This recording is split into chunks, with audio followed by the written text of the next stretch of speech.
Oh, well, hello everyone. Welcome, welcome. I just got done watching the Endwalker trailer again. Because a thing happened where my launcher double launched the game. It happens like really regularly, where I click and then nothing happens, and then I click again, and so they basically me being impatient. But what then happened is I didn't realize two clients were playing, and suddenly I just hear that song, that Footfall song, come on, and I'm like, what the hell is this? I realised that under an alt tab the trailer's playing, so I just sort of sat there and watched it. Anyway, yeah, I'm just going to put you on idle cam, make some coffee, and I'll be back in a second. I'll use the loo as well, I think, and then we'll kick it up here and do the end of Eden. I'll do a short story as well. If anyone wants to sponsor a short story, please let me know. And yeah, feel free to say hi in chat, and we'll see who's here when I get back. Thanks, guys. See you in a sec. Still love this idle cam feature. Wish Guild Wars had something like it.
Alright, I'm back.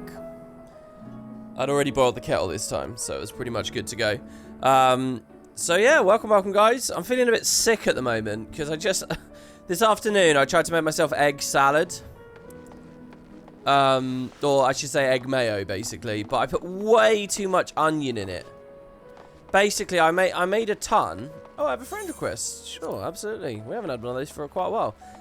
Yeah, if you guys want to send friend requests or anything like that, I'll always accept them. Yeah, I have a bunch of eggs that are about to go off, right? So I thought, well, what I'll do is I'll boil them up. I had like one of those packs of 12. Let's do a roulette, shall we? Should I do it on Dark Knight? I mean, I guess I can. Why not? Let's do an alliance trade, like we did yesterday. The durability of some of my gear is low. Let's repair that as well. So yeah, I had a bunch of eggs. They were almost going off. I was like, well, look, what I can do is I can take like half of them, so 6 eggs, and I can just hard boil them, slice them up, you know, make some egg mayo out of it. But I figured 6 eggs. Well, I could just dice up an onion, right? And that'll be enough for 6 eggs. So 1 onion, 6 eggs is way too much onion. Like, way too much onion. So I've kind of like got this rude. I tried to eat as much as I could, but now I just feel sick. Just throw up, stop being a wuss. I mean, I suppose that's something that I could consider later. I'm hoping the coffee will just... The thing about onion is it's very like bitter, very acidic-y, right? Very sharp. I'm hoping that this kind of very bitter black coffee will balance it down, you see, and I won't taste it anymore. So yeah, the plan today, guys, is first of all, hello Feathers, Exelon07, Imperial 94, Beloffen, Tyrio, Judge Zeros, Lonya, that dang boy, Calvin, Black Synodrin. Here we get a pop. Yeah, the idea here today is we're gonna do the final bit of Eden. Honestly, I was very close to swapping and doing something else. Maybe doing a Guild Wars stream, or even doing a Final Fantasy stream. I was thinking of maybe doing like Bosja, or any number of the other content that I haven't played, right? Maybe starting the Trial series or something. But I figure ending with Eden, you know, have it a nice clean stream where it's, you know, we got a stream on Eden T1, then T2, and then T3, and we'll get them out closely in order. Otherwise, I'll start forgetting details again, you know, which would kind of suck. Okay, so it looks like we're in the Void Ark series now. We're at the Weeping City of Muck. This is an Alliance raid I really have very few memories of. I think I've only done, like, maybe once or twice. Which is good, to be honest, because that means we might get a mini at the end of it. Or we might get some blue magic. Any number of things. You can do the start of Bosja any time. It takes around 40 minutes. Yeah, so the other thing I've got to try and figure out how to do is I want to get, oh my god, I really don't remember this. I love this moment, though, where we're just, like, out exploring. Do I get my second auto attack? No, I don't. My second AoE attack, let me bring it that way. You guys tell me if this is too loud, yeah? I think the volume should be okay. Yeah, the other thing I want to do is I want to finish Coils, you know, I really do. I want to finish Coils. So that puts me in a weird place where it's like,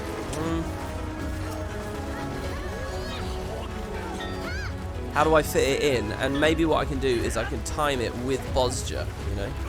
Maybe it can be Bosja first. Sorry, maybe it can be Coils first. No, I think I'd do Bosja first and end on Coils. Also, I was thinking about just solo unsyncing it at this point. I don't know, maybe that's a terrible idea. But it seemed like a concept at least. Yeah, let's fix this problem. Wait, not that. I really didn't want to have to do this.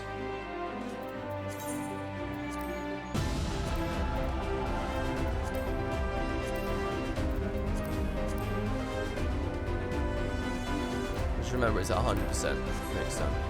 So much dead space at the bottom of it as well. Okay, that looks better. I mean, the information is there. It's very small, but it is there. I don't know how readable that is on the stream, frankly. Oh, thank you very much, Toshkanam TV. Thanks for the sub, man. You're here to throw potatoes. Do you mean the currency? Do you mean as a joke? Or do you mean me? Hey, Hawk, Colodus. Sorry, yeah, I'm not really looking at chat very well here. 14 reminds you of Sword Art Online. You don't know why. Maybe because they're both Eastern big open world RPG games. I'll have to watch my aggro here because I don't necessarily want to take it. I just tripled. I did take it. I didn't provoke or anything. So just hit a little bit harder than that other guy maybe or something. I also wasn't spamming Unmend, which is the other like specific enmity generation. As far as I know, there's no circumstances I should ever need to do that. You know, spam Unmend to get aggro. I should be like cleanly tank swapping. Oh, let's do it this way. Oh, sorry, Sword Art Online. Wait, is that the VR MMO TV show? Oh, no. I was thinking of, damn it, bro, you got me webbed. I was thinking of, wait, what was it? Phantasy Star Online is what I was thinking when you read that out loud. Which I appreciate is pretty stupid, but yeah. Oh, sorry. Right, we go up. This is such a cool transition. I think this is the first time they did this, right? The 2-floor thing. I remember, anyway. Fighting Sword Art Online when they get the baby. Yeah, I've never seen it. What's it about? Also, I'm only just coming to terms with the fact that they updated these 2 skills on Dark Knight. I never talked about this. I noticed on the previous stream that it was happening, but like I wasn't really paying attention to it. Basically, these cooldowns are the same, but you have to pick which one do you want, the single target one or the AoE one. It's actually a really interesting idea, I think. Something ArenaNet could do as well with its design. But, what Guild Wars could do. But, as far as it's executed here in this game, it doesn't really mean anything. It doesn't really matter because, you know, it's very clear if you're in an AoE or a single target scenario. So you never feel, it's never like a decision really. I don't know. I guess it reduces the amount of weaving that you'll end up doing. Oh, one of those was still alive. Is that bad? There we go, she's still on me. Yeah, I get the general concept of it. I get the general concept of Sword Art Online. It's a VR MMO, and if you die in it, you die in the real life, right? I get that. But like, what's the story? That's the setting. That's the pitch. That's the premise. Shit. This is all fucked up. Oh, shit. Oh, I definitely got tagged there. Whatever. It's not like we have any predictions on. Trying to beat the game. Well, how do you beat it? What kind of characters are there?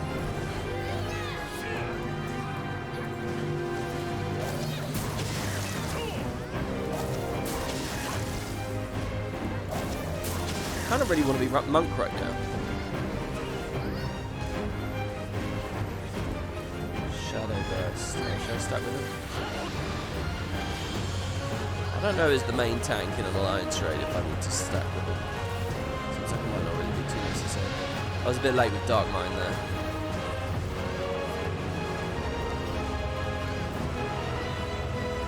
For some reason for a second there I thought Salted Earth was oh shit, that was an eyeball. I was reading the Salted Earth fucking tooltip. For some reason for a second there I thought it reduced incoming damage, but no, it's not. Sorry everyone.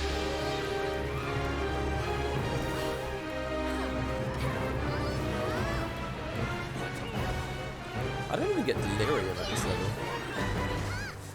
I don't remember the Heaven's Ward's skill balance being so basic. It really clicked into place in Stormblood. You know, that was a conversation that came up a lot. Oh, do I need to be on the web now? Let's see. That's cool. That's a conversation that came up a lot earlier on. The idea of, like, when does the combat get good or whatever. If you guys are looking for my, like, newbie beginner take with this game, when that really happens, at least for Dark Knight and Monk. Well, no, Monk kind of hits it earlier. Monk's pretty quick.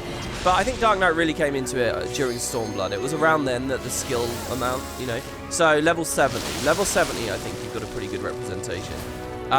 Ultimately, Shadowbringers didn't really add too much more for my Dark Knight to do. And it doesn't look like Endwalker will either. So you're kind of fixed in place at that point.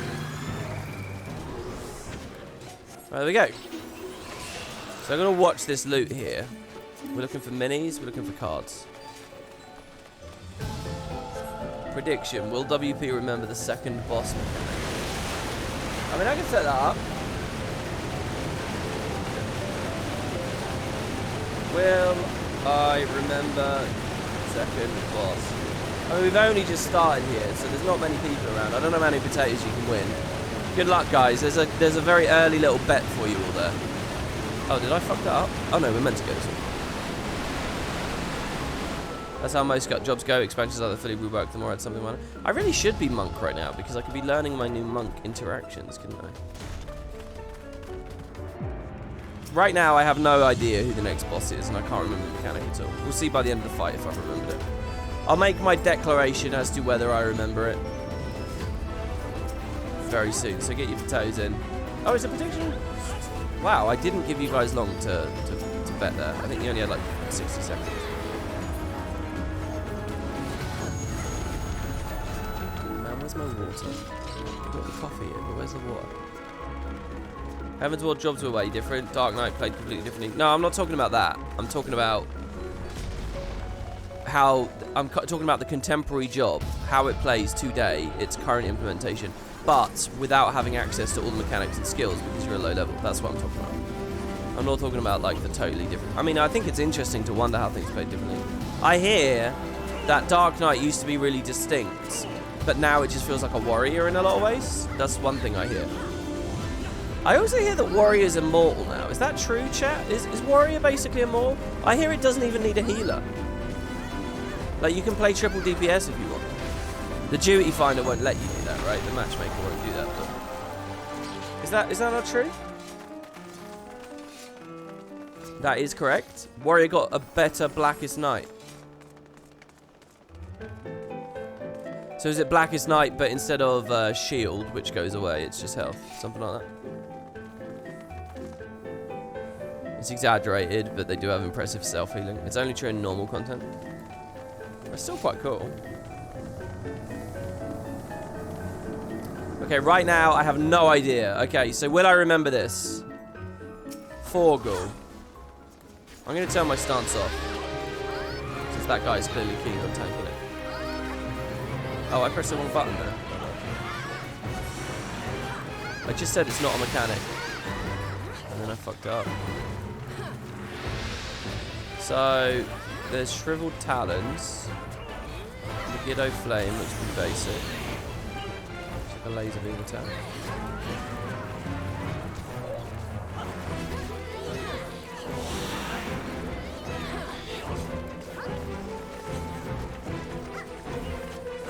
There's fields. I don't have any debuffs.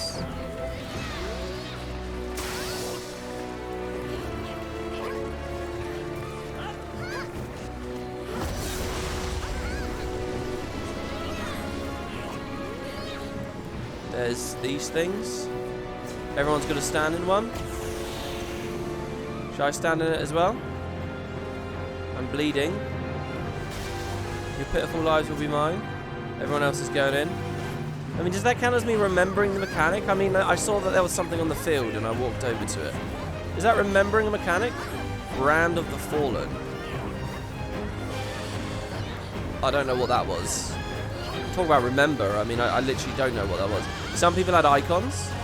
Evil Mist. I don't know what it is. Poison Mist. There's poisonous mist in the area. There's a tether there. Oh, I've become a zombie. No, I don't remember this. I don't remember this. If you guys say no, then you were totally right, because I don't remember this. Why am I a zombie exactly? There's loads of us as zombies. Oh, I look like a Rogadin zombie. I don't look like a Rothgar. I look like a Rogadin. Ah. What the fuck is this now? Man, I suddenly got really tired. What the fuck is that? I should get this coffee in. I've not been up long.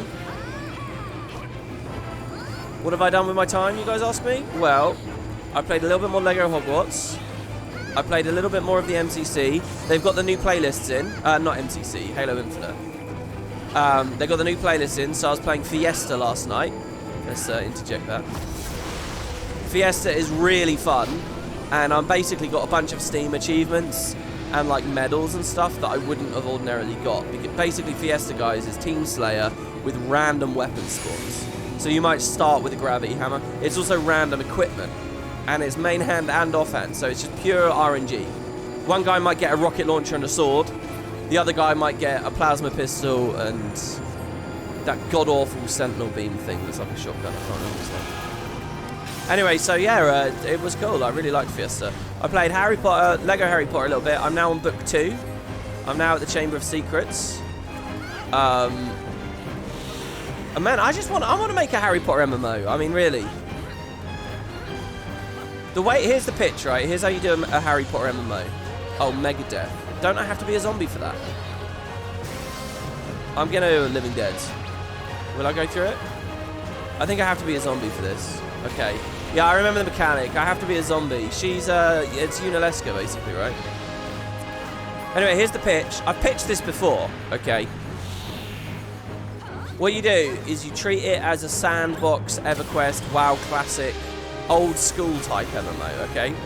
It's like, it's that old school living in a fantasy world. It's not a linear progression kind of experience like say this game is, like Final Fantasy XIV is. It's about the fantasy of living in that world, because that's what people want to do, you know, really, more than anything else. Am I a zombie? Oh, can I walk in the puddle to become a zombie? I can. All right, I'll survive now. Does that count as me remembering? I don't know. So anyway, that's the baseline principle.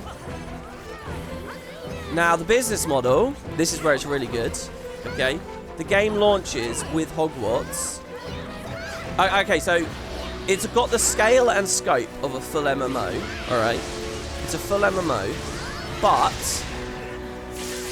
it's not a globe-trotting, world-spanning adventure across all of the UK. It doesn't feature, you know, platform 9 3/4. It doesn't feature little whinging. It doesn't feature fucking the American magical ministry or any of that shit. It's none of that. It's the scale and scope of a whole open world. It's big, it's broad, there's loads of content in it, there's tons to explore, but it is all focused on Hogwarts, Hogsmeade, and the Forbidden Forest. That area, that's what all the content is in. It's very rich, incredibly beautifully drawn out, massive castle, huge grounds, you know, the Quidditch stadium and all that stuff. It's all there, but that's the whole game. The idea is the fantasy of being at Hogwarts and living a life at Hogwarts. That's what it's about, okay? So here's the business model pitch. What it is when it releases, it's a year, it's like you're a first year student at the school. That's the content. It's a whole story of you, and that's the whole MMO is the first year. Now, the first expansion pack, the first big box you sell, is 2 years later, and it's the second year. It's just like how the books did it, yeah? So then you've got year 2 at Hogwarts. Now, here's the keen thing that I want to do. Hogwarts existed in the novels, right? It wasn't...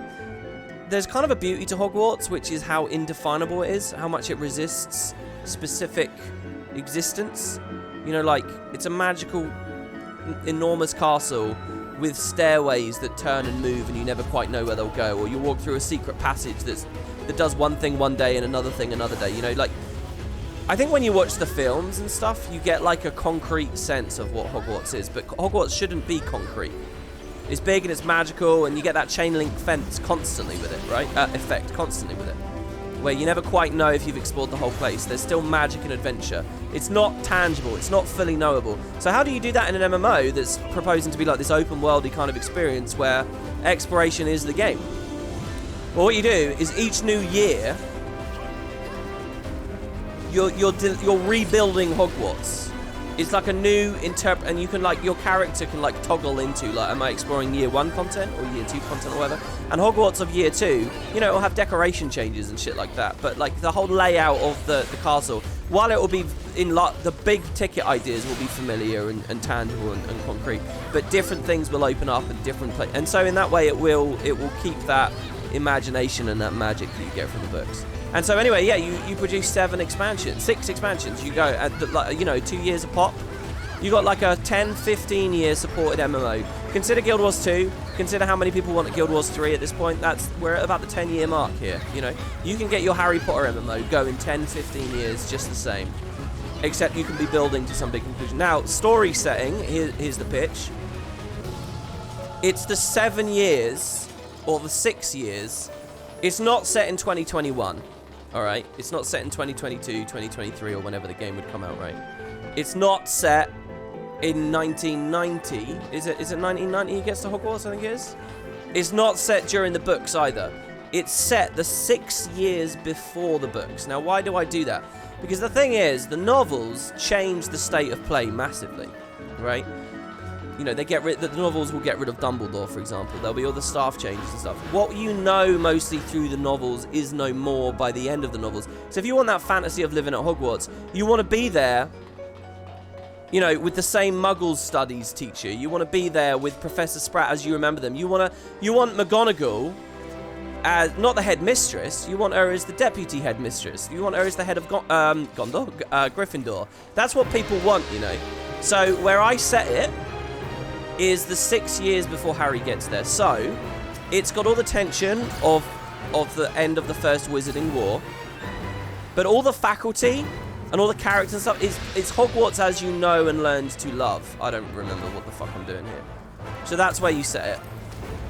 And then what you do is with the final expansion, year 7, the 7th year of content, that Harry comes in as a first year, and Ron and Hermione and stuff, but they're little kids, you know, so they're not really big characters. It's just like a little bit of fan service. But you get other cool things. You get like Percy in the story, you get like Charlie in the story, you get like a slightly... Oh, I need stance on. Does he know I'm ranting about Harry Potter? So yeah, that's the idea. And you also get like the Muggle world is also recognizable. You know, it's not so long ago that, you know, video games don't exist. The world of sport is largely the same. So when like the you know, the Muggleborns talk about things in that world and in that setting, you know, it's things we can relate to. You know, it's not too far ago. You know, it's the world generally as we recognize it. The other key thing you sidestep by setting it at that period of time, all right, which is really important, is you actually sidestep the internet.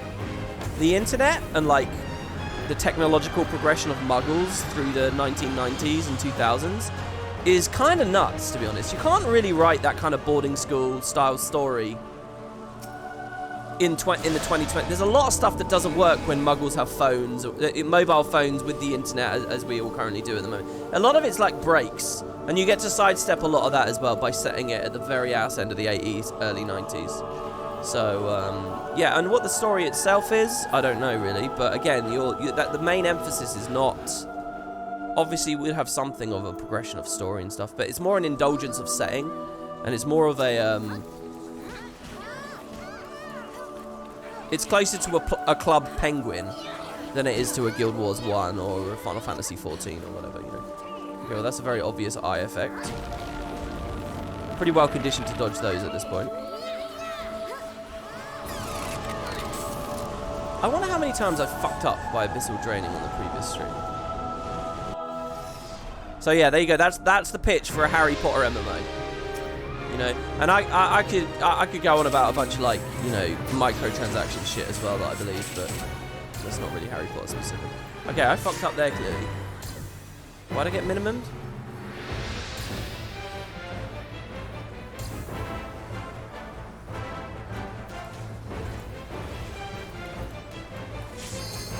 It's weird that Ozma's here. You kind of want Ozma to be... Well, actually, maybe it's not weird. This is the 9s. So basically, the Alliance raid from Heaven's Ward is very 9 related. The normal raids from Shadowbringers is very 8 related. Have they done a big 7 related thing at this point? I'm really fucking this up here. I don't know where I should be going or what I should be doing. I don't even have aggro right now. Can I hit him from here? No. I just don't know. I don't know. Singularity fragment. Do we have to hit the fragments? I've been damaged down twice. Should I hit this thing? I'm gonna start AoEing these.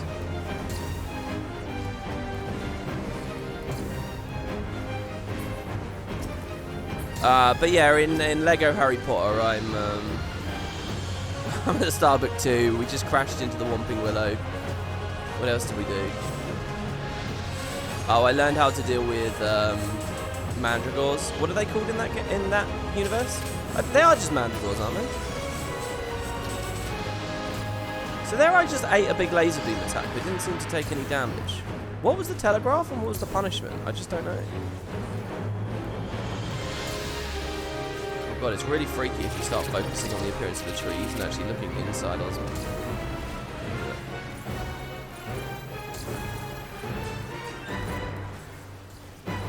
Oh, Mandrake, that was it, yeah. Mandrake, Mandragora, I don't want to get those confused.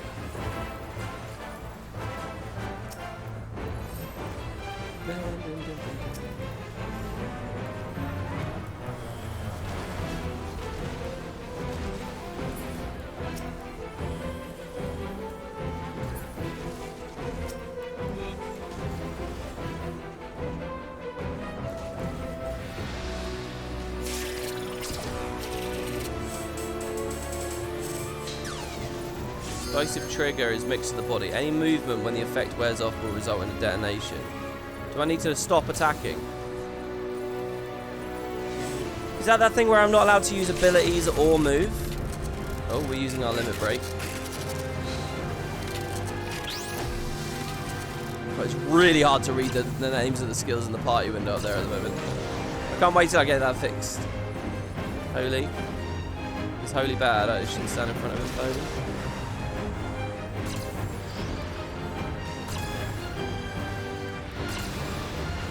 Healer's working his arse off to keep me up. Alright, we want to watch out for any Ozma loot here. Oh my god, we're all exploding right now. My whole alliance is dead. And one of the other ones is dead as well. Did we get him? Whoa, look at that. Alliance A was dead except me. Alliance B was dead except me and a healer. Wait, is that not even the final boss? I thought Ozma was the final boss. I killed everyone, did I? What did I do exactly? To be frank, Hermione says Mandrake of Mandragora. Really? So she didn't quite decide.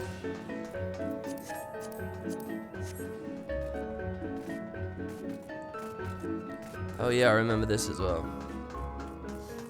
Pettigrew would also be Percy's rat at this point in the story. That could be interesting. Yeah, I think there's a lot of fun things like to tie it to the books as well. The thing is, I wouldn't have it as a Voldemort Potter story. I really wouldn't. I'd look at something else, you know. And you try to do that Star Trek Online thing as much as possible, right? Where they, I like how I'm first because I was one of the few people that wasn't dead. Tank privilege, baby. You know, you do it as like, you'd have your own stuff going on. And you try to do the Star Trek thing as much as possible, like where, you know, they actually got some of the voice actors and stuff from the main franchise in and whatever. Because don't forget, in the theoretical world where this was being made, you'd have like, what, like 4 or 5 years to actually get the thing out initially. And then each expansion, it's building and growing, right? So that's another like 3-4 years at least. Should I move her or just keep her as soon as possible instantly? By the time you're really in full swing here, the original cast and the original series is like really starting to fall out of the hive mind, you know? People are forgetting it. Actors are getting cheaper. Talent's more available. Now, with any luck, you know, Warner Brothers are actually sustaining the franchise in a decent way with Fantastic Beasts or whatever the fuck their next idea is. But you're not in that space, you know, so you don't have to worry about that. You get to indulge in all the best things about what people originally fell in love with and sidestep any pitfalls, like odd and annoying canon and things people don't like, which is only going to build up over time. You know, the cursed child stage play is obviously the first and foremost thing people are going to think of. You get to sidestep that. You don't have to worry about that. But then there's going to be other duds, you know. All this stuff about Dumbledore having another brother or whatever that no one knew about and all this kind of shit. You can ignore all of it. Though again, I did read the leaked script for the new movie, which kind of has an interesting explanation for that, I think.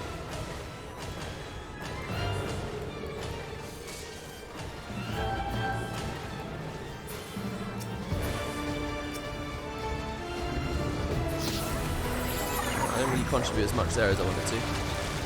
How do I know where to stand in a moment like this? In front of her? On the opposite side of the whole group? That's such a flashy animation. That looks so cool, and yet we had so much time to deal with the mechanic. I remember this being a lot trickier my first time through. We weren't min-eye level either, were we? Look at that haircut ability. That's so easy to dodge. Was I doing this on Monk the first time through? Is that why my memories of this? I mean, I did a roulette of this as well, like maybe a month ago.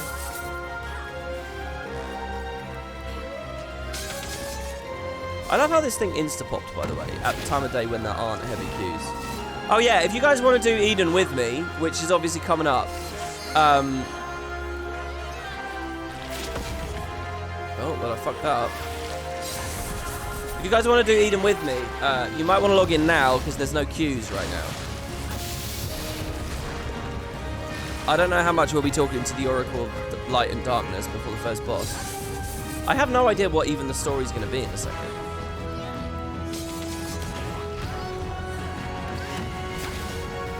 Okay, I got vacuumed in. Oh my god. Oh my god! We must have failed a mechanic there, surely. 5 stacks of Vuln on everyone? That's awesome. I'm going to rampart that because I don't know what depth charge does.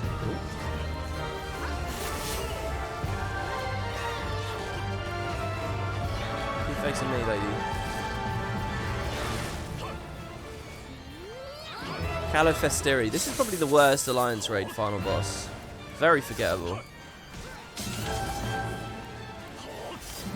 Oh, I did it again there. I Abyssal Drained instead of Carver's Spit.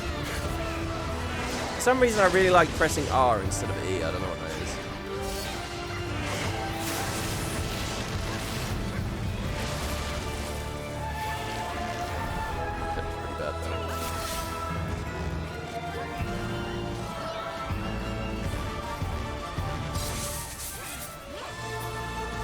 Ta-da! Who do I commend? The Black Mage. Right, let's look at this loot. There's a hat. Okay, Califastiri card. I want one of these, so I'm going to need them all. We rolled 78, that's okay. 2, that's very bad. 20, that's pretty bad. Our only chance is this one we rolled a 78 on. We also have the toy. She seems so peaceful. Why don't you keep her with you for all eternity? So we'll try that. Oh, we only got a 12. Brutal.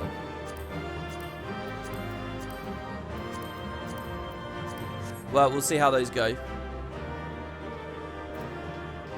Excuse me. I don't know how many seconds for these to roll through. Right, yeah, sorry. Hi, chat.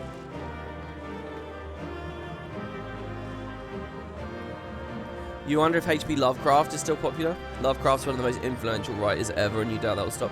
I think there's a difference between influence and popularity, isn't there? I think you can have one but not the other. I don't know how popular I would say Lovecraft stuff is. But you're right, it's unbelievably influential. I mean, who doesn't, especially in the gaming space, who doesn't talk constantly about Cthulhu and so on? Well, I think we basically lost all our rolls there. But that's okay. This used to be called the Wiping City. Did I do the second part of Eden yesterday? You missed it. Yes, I did. If you check the VODs, got a big old VOD there of Eden 2. This is Eden 3 today. That's okay. You can't be there every day. I feel like I just deleted some stuff I shouldn't have deleted. I thought that was raid currency for a second, but it wasn't, was it? It was some of these things. Well, whatever. Okay. Has anyone got a short story they want to, yeah, something about material, was it? Has anyone got a short story they want me to read? One of these one of these Final Fantasy 14 short stories. I'll happily open one. We'll have a little moment at Amarot and we'll go from there.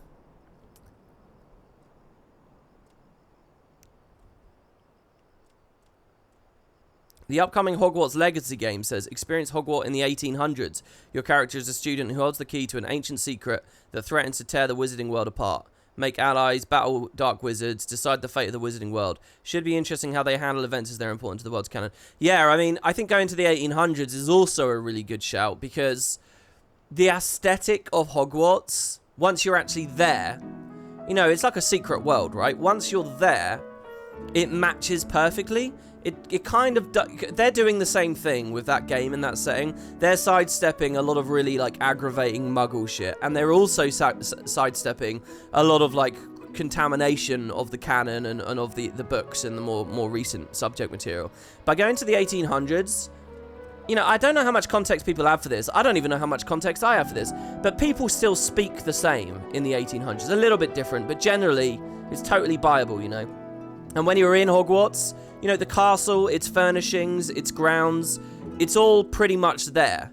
So I think Hogwarts Legacy looks really cool to me. And I don't know, when's it actually coming out? I would fucking love streaming that game. I think, oh, I'd love making a YouTube video about the game. I don't know, I'm in a weird place, aren't I? Where suddenly things that I used to think of as YouTube projects suddenly become stream projects. Yeah, no internet, no phones, exactly.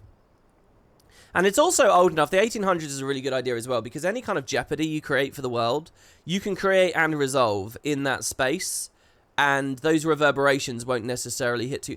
The other really cool thing about Harry Potter, actually, is you do have some characters that are from around then, you know? Some of these witches and wizards are that old, you know? Some even older still. And you get, like, that consistent feel through them. You thought everyone in the 1800s spoke like Urianger? Maybe if you're going back a bit further.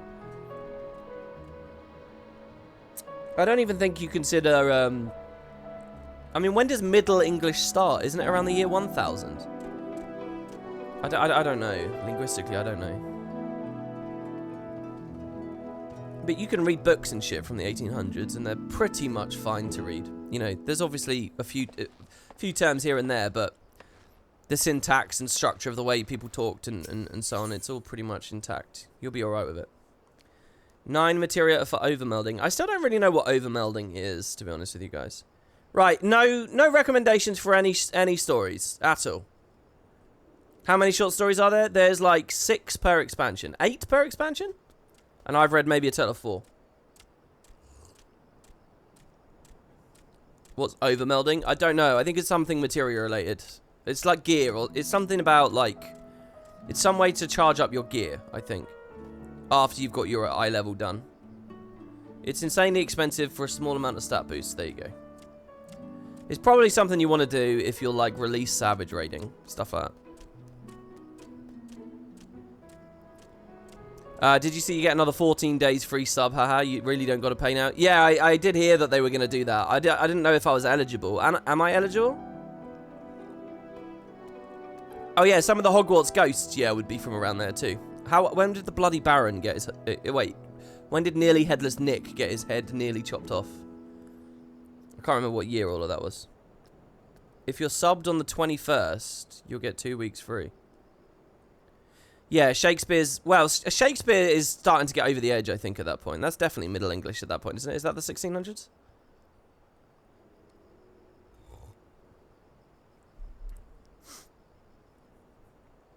Right. Yalfa is so engrossed in the slip. All you have to do is be... I mean, when's the Sherlock Holmes novels set? Aren't they the 18... That's the 1800s, isn't it? Set in the 1800s, but written a little bit later. Am I wrong? Yalfa is... Okay. Well, how do I do this? How do I transition into this? So let's just recap ourselves. Okay, so just for everyone's benefit, this is the Eden story. Here on the 1st... The world was consumed by a flood of light that unbalanced all the aether everywhere and turned it into vast plains of white nothingness. After the end of Shadowbringers, we discover a crazy airship creature thing, a Sin-Eater itself, lying in the dirt out there. We go to it, we realize it has the capacity to help us summon primals and revitalize the world. So, we have a technique to reclaim all this land now. So that's what we were doing with the airship Eden. Meanwhile, well, at the same time, a woman appeared. A woman from Yulmore appeared through a void portal, or like loads of void creatures were around. She's the Oracle of Darkness. She seems to be under the influence in some way of Zodiac. We don't know the specifics. But she's become really good friends with Reen at this point. They eat biscuits.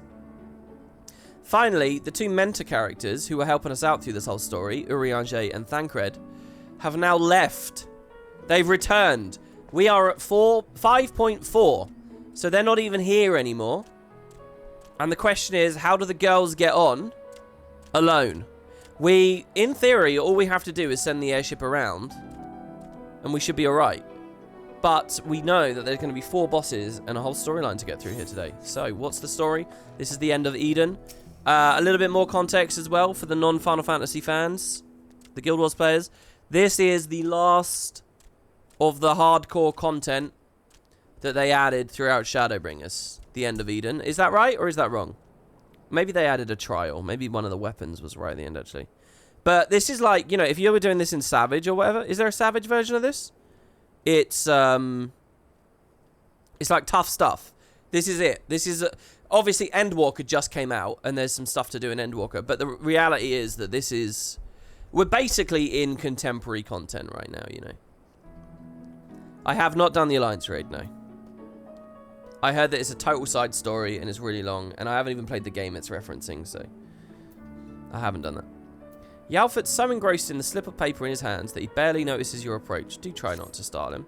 Guys, one thing I might do is do Nier off stream. You guys wouldn't be mad at that, would you? If I did Nier Automata stuff off stream? It just seems like so irrelevant to everything else. And if I do it off stream, I can do it all in one evening. I want to do a tier list of all Final Fantasy stories or whatever. But I can't do it if I haven't done Nier. So I don't know. Oh, predictions. Prediction outcome... Will I remember the second boss mechanic? Did I remember it?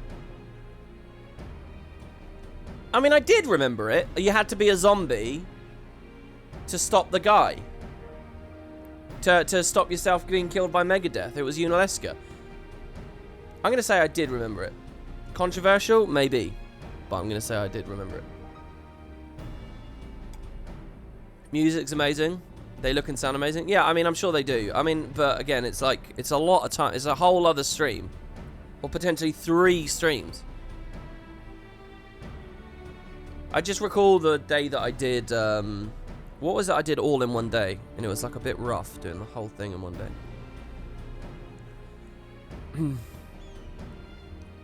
Alexander, that was it, yeah. I look back at Alexander and I don't think that was the right move. I don't want to do an Alexander. I know that that's a raid, not an alliance raid, but the point is it's a big story, you know. Macon, so the rumors of your knack for being in the right place at the right time are true. You see, we've just completed our preparations for another expedition into the empty. Just take your time. I can't just take my time. I've got to keep going, you know, like this. I've got to build a career. I've got to, you know, we got to play other MMOs. We've got to do things, you know. We can't just faff about for 9 months, fucking about doing random little stories in Final Fantasy. We got to keep going. I can't just take my time. I've got to be at least a little bit efficient, you know. You've got to keep some emphasis going. There's a lot of people who are just thinking, well, fuck, I don't give a shit about Final Fantasy. I want Wooden Potatoes content. I'm not getting it, you know. So anyway, that's just what I'm thinking of. Miss Reen and Miss Gaia agree that it's high time. What I'd like to do is sort of get done with the most of the stuff and cover this game when patches and stuff come out. That's what I'd like to do, you know. No one cares about those people, WP. I do. How exactly am I supposed to grow my platform and my audience and my career and move and not stagnate without caring about those people? What do you mean?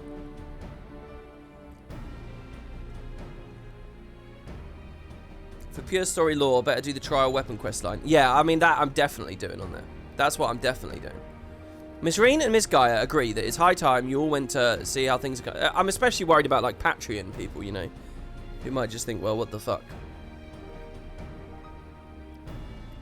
Agree, it's high time you went to see how things are going along. Though, I must say, being at the beck and call, night and day does test my patience on occasion. Well, fancy seeing you here. Hello. Only FF forever, WP. Macon. Hello. I don't think my platform is going to grow doing Final Fantasy forever. Let me just put it that way. If it was, it would be.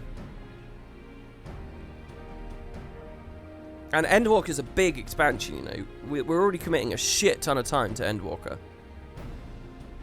We're getting ready for another ride on the Sky Slipper. Care to join us? What are they going to do out there? There was one other thing I should mention before you depart. Now that the situation in Yulmore has settled down somewhat, my associates have made some headway in investigating your past, Miss Gaia. Oh, okay. Is that so? Because she's forgotten who she is, all her memories. I thought that's what you wanted.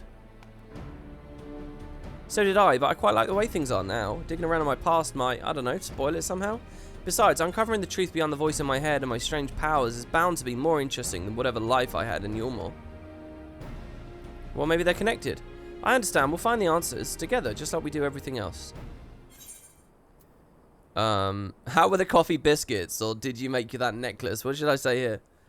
How about doing the story offline, then running the fights themselves at the start of a stream? The story's the least interesting part and the longest.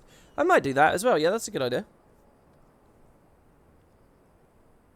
You didn't think Endwalker could live up to Shadowbringers, but in my mind it did. It's really good. I'm excited to see, yeah. I keep hearing that from people. Did you make that necklace? Meta Ascension says, but the story parts are what I watch WP for. Exactly, right. Anyone can do the fights. Yeah, I mean, that's the other side of it. I don't know, guys. I don't know. Blame Square Enix for putting so much content out. You mean from the... Wait. I didn't interpret that. What did I say?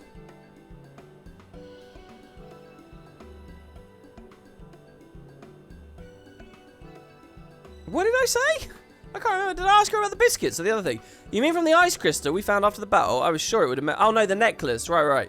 But it seems Reen was right. It doesn't melt. And yes, we had it made into a necklace. She insisted that I have it, even though it doesn't suit me at all. Since I suppose it makes a nice memento, so I keep it somewhere safe. You don't even wear it.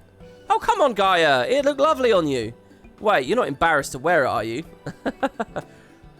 Don't be silly. Of course I'm not. In any case, I wouldn't want to lose it while we're in the empty. Unlike the coffee biscuits you brought along, I can't go and buy another one. Ah, they were supposed to be a surprise for Macon. Oh, I like this guy laughing back here. And I scratch my head awkwardly. And in case you were wondering, I haven't been neglecting my training. I wouldn't want my skills to get rusty just because Thancred's not around. I'm ready for whatever lies ahead. Urianger would be pleased to hear you've had your head in those fusty old tomes. I've even done a bit of studying myself. After all, it's up to us to take care of the empty now. This is really cool. It's really interesting experiencing their story when everyone else has left, you know. Is this the only time in Final Fantasy XIV there's this feel of like doing something at the first after everyone's gone back to the source? Because the main quest line of the other patches didn't take us back. It says, remember, you're here forever. I mean, I will be here forever. I will continue to cover Final Fantasy as the patches and stuff come out, for sure. I'm looking forward to seeing how things have changed since our last visits. Come on, let's head over. Right. Do you think that the whole world's going to be looking beautiful and new and revitalized and fresh? You like the Nier story, you didn't find it tedious, but the end probably needs some redo. The thing about Nier, right, the thing that worries me about the Nier storyline is, and I know it was written by a different person and it's different subject material, I kind of, I'm kind of a little bit put off because honestly, I didn't really rate the Rabanasta stuff that high. I wish I did, I mean, honestly. But because I didn't play tactics, basically, because I don't know tactics, I feel like it was much more of a... I feel like I lost a lot. Now, I haven't played Nier either. So, what's kind of going through my mind is like, maybe it's all just going to be lost on me again, you know. And there's the fact that it doesn't even really relate to a lot of other stuff. Bosja, I'm really interested in because finally we'll get our Hrothgar story. It's quite interesting to me that Bosja is one of the things I'm leaving to the very end when us Fantasiaing into a Hrothgar happened at the very beginning. You know, I don't know Nier Automata. How many people in chat have played Nier Automata? Sorry, Nier Automata. I need to do the T's. So I'm sure for all of you guys, yeah, okay, a lot of you guys have played it. I'm sure for all of you, you'll have like a really strong connection to that story. Because isn't it supposed to be the canon ending to that story or something? You'd have to skip those streams. You don't want to get spoiled. What? The Nier Automata streams? You never played it, but you enjoyed the story in 14? Well, I never played Tactics, and I enjoyed the story of the Rabanasta stuff, but just not that much, you know? Some of the Bosja storyline was changed because Square Enix couldn't get female Hrothgar models by the time and still don't. Oh, wow. The Stormblood and Shadowbringer Alliance raids themselves are great, but the story is a slog if you haven't played the games. Right. And isn't it true that the next Alliance raids, the Endwalker stuff, isn't... It's canon again, isn't it? Isn't it main storyline again? Because undoubtedly the Crystal Tower and the Void Ark ones were awesome. Because they were like tangibly a part of 14 lore. Yeah. See, that's awesome. I'm really looking forward to that.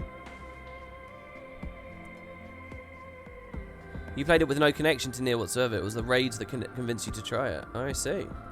Another person had the right idea. Do the Nier raids themselves on stream. Do the quests off. I mean, we could maybe do that, yeah.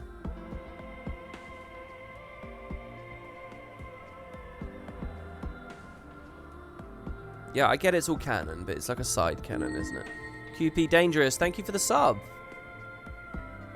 I don't think I recognise your name. Hey, QP Dangerous, I really appreciate that. Welcome, welcome. If there's any lurkers, by the way, that feel like an outsider on this stream, they haven't really dropped messages much, please, I do offer you a warm welcome. And Rosie Pistols, converted from Prime Gaming sub to a Tier 1 sub. Thank you, Rosie. What's a Prime Gaming sub? We appreciate you, lurkers. Yeah, exactly. I am a lurker, generally speaking. And get you called out. I told you guys this. I get scared typing in Twitch chat. I don't really like doing it. This time, those giant ant things had good sense to leave us alone on our way here. Seems they've learned their lesson. I almost went out of my way to kill one there. I don't suppose you fancy taking time at the helm this time. Wait, I'll pilot this time. I was wondering who would pilot without the others. Oh, I didn't realize you knew how. While you're off training, I was practicing with another Sky Slipper they have at the Crystarium. Really? That's fantastic. Hardly. You've been more than pulling your own weight, and I just wanted to do what I can to contribute more. So you two can sit back, relax, leave it to me. Speak with Reen at the derrick. Oh, Darg was lurking. It's been a long time, dude. Congrats on your gift sub. At least I think it's been a while. There's no need to look so apprehensive, you know. Let's get going, shall we? Alright. Let's pick up some tenacity again. Am I ever going to use all this? I mean, I've got so much of it. Like, every quest, it's just more tenacity material. It's everywhere. Really need to clean that out of my inventory. No, I didn't do the weapon storyline yet. That's probably going to be... If this is really short today, I'll start it today. Or it'll be tomorrow. One of those.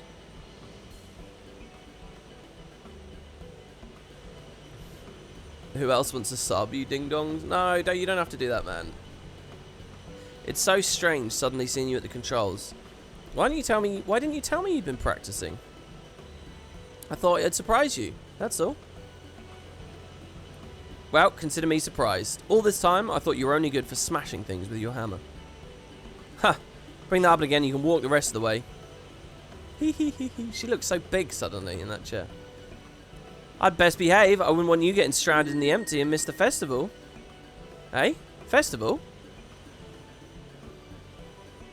Ah, I suppose this is the first you would have heard of it. We haven't exactly been keeping it a secret, but it's still in the planning stages. You see, the return of the night sky has brought lots of changes, and while everyone's glad, the reality is, it's also been quite stressful having to adapt to a new way of life. Seeing how hard our elders are working to keep the Crystarium running, youths like myself came up with the idea of hosting an event as a way of expressing our appreciation. Once we return from the empty, I'll be helping as one of the organisers. Okay, so we get a little bit more of a conclusion here in the world. I'll be happy to help as long as I'm suitably compensated. Oh, I don't like either of these. Can't I just, like, nod along? I'd offer to help, but I think you have everything well in hand. I guess I like this one a little bit less. A little bit more, sorry. It's like the lesser of two evils. I wouldn't be so sure about that, but I try my best to make it a success. If everything goes well, all you need to do is turn up and enjoy yourself. How about you, Gaia? Would you like to help with the festival? What? What's that? I haven't been listening. Is she telling the truth? My leg is cramping up a bit. Piloting this thing must have made me more tense than I'd realised. Then let one of us take over.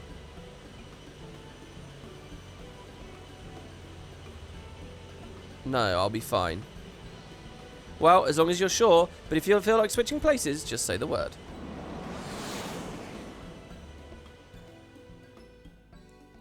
Don't drive in high heels, girly. Yeah, that's her problem. It's gonna knock her ankle out. No, how can this be? Oh dear, wait, what? Is it reversing?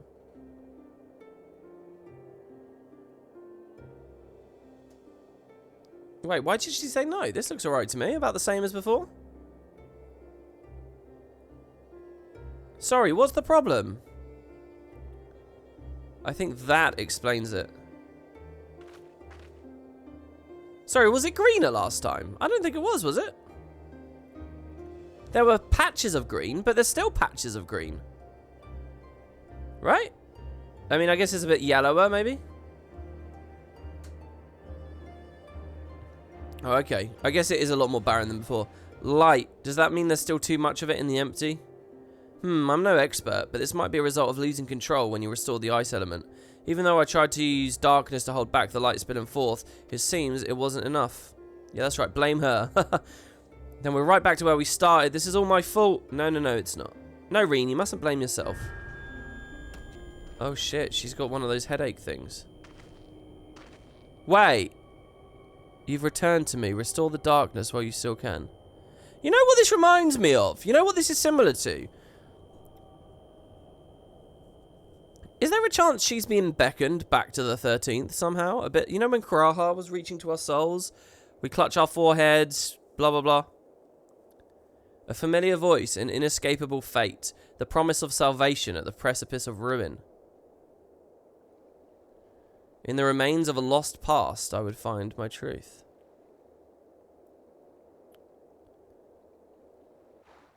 It's kind of weird to think that we just leave Eden just floating there, you know. I guess no one's going to be around, though. I really like this idea that we're tending to this sweet little garden out in the middle of, like, nothingness, you know. It's kind of cool. Oh, you know what's good about having a limited cast? There's not much chatting to do between quest bits. It's been so long since Gaia had one of her headaches that I thought the fairy might have disappeared for good. Do you think it's something to do with Eden? Absolutely I do. Gaia appears to be conversing with a voice inside her head.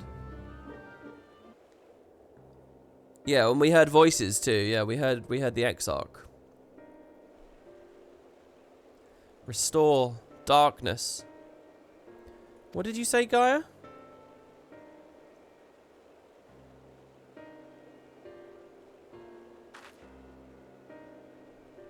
Restore the darkness to the world flooded by light. Ah, that's it. We thought we'd restored balance to the 6 elements, but perhaps they're still too strongly aligned with the light?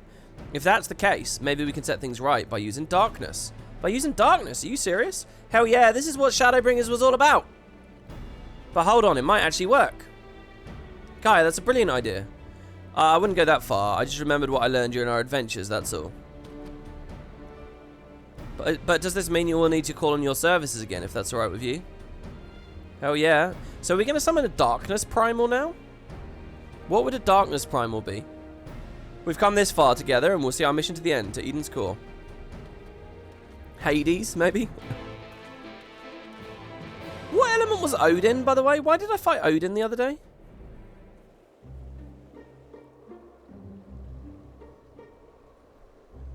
Dun, dun, dun, dun. It's so perfect using the open world music in this area. Return to the core. Wait. I think that's what they wanted me to do. Yeah, it is. Hello. Oh yeah, again, guys. Again, it's 8-man content. If you want to play it with me, I think you can still sidestep the queues. I think, or maybe not. I'm starting the stream a bit later today. But if you want to do it, the time's coming. I'll say one thing before we start. If this all goes horribly wrong, don't even think about pinning it on me. Not that it will, of course. The queue's forever? I don't think so. There wasn't a queue a minute ago. Right, let's get started. But, were there any primals aligned with darkness? I can't seem to recall any. Yeah, I was just wondering that same thing. Yeah, I'm on Aether. Honestly, there was only a 40-man queue an hour ago. Surely it hasn't inflated that much in 1 hour. 1 hour, 3 minutes, 11 seconds. 12 seconds. You mean there isn't one? Well, not that I know. Zodiac? The Ascian's god. Oh, I like this. I'm very on track with it here. The Ascian's god, Zodiac, may be suitable. But we need something that Macon has actually encountered and preferably defeated. Okay, let's think. Can I figure this out, chat? Can I figure this out?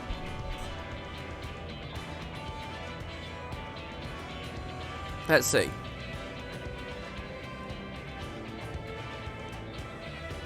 Yes, it's very easy. I can, but I won't. Why won't I? So it's a primal I've met. It's a should, but won't. Good King Moogelmog.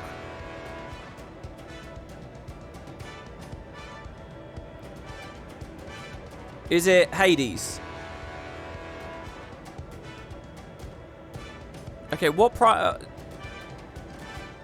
It's dead. No. Can we tell you if it was in a trial or a raid? So it is going to be a trial or a raid, is it? Is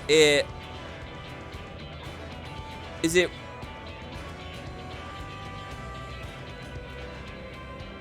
It's not going to be Yotsuyu's primal thing, is it? It's not going to be her. What was dark about that? What was Zodiac-y about that? I mean, it was messed up or whatever. Think of the darkness. It has a cute minion.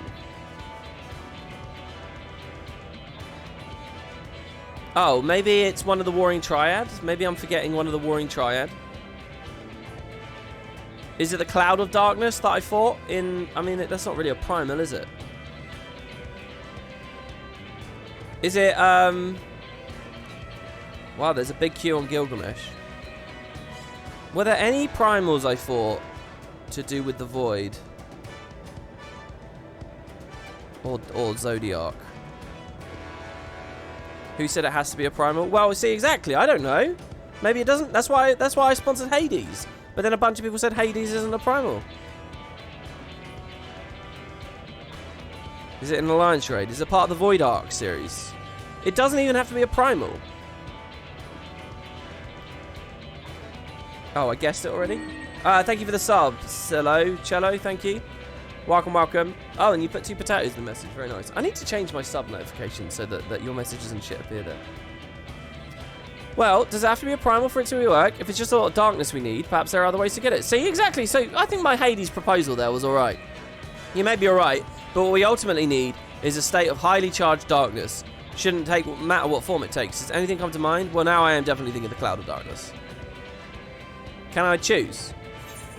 I dare say the Flood of Darkness had a fair bit of darkness. I know a few Void Scent that would fit the bill.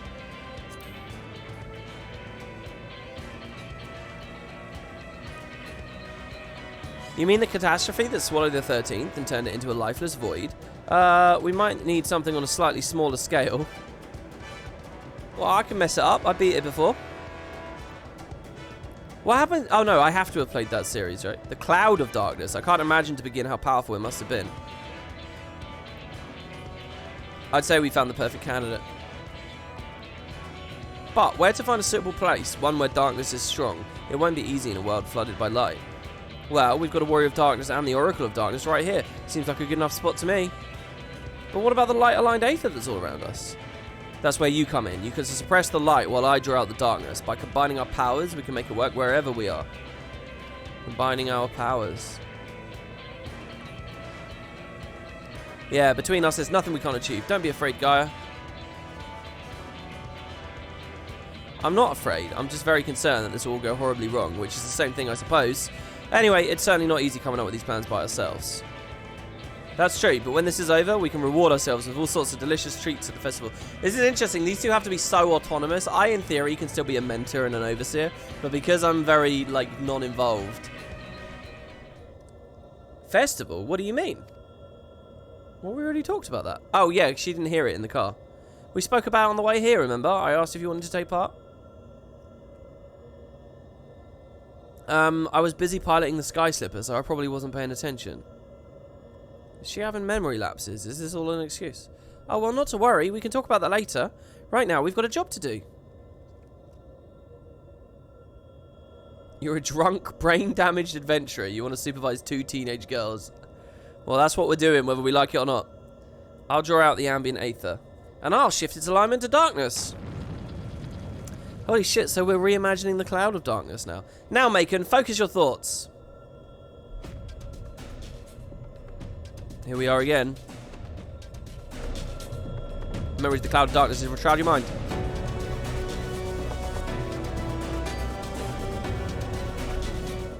I had to read that quick because otherwise, you know, you won't get the sick beat of the music.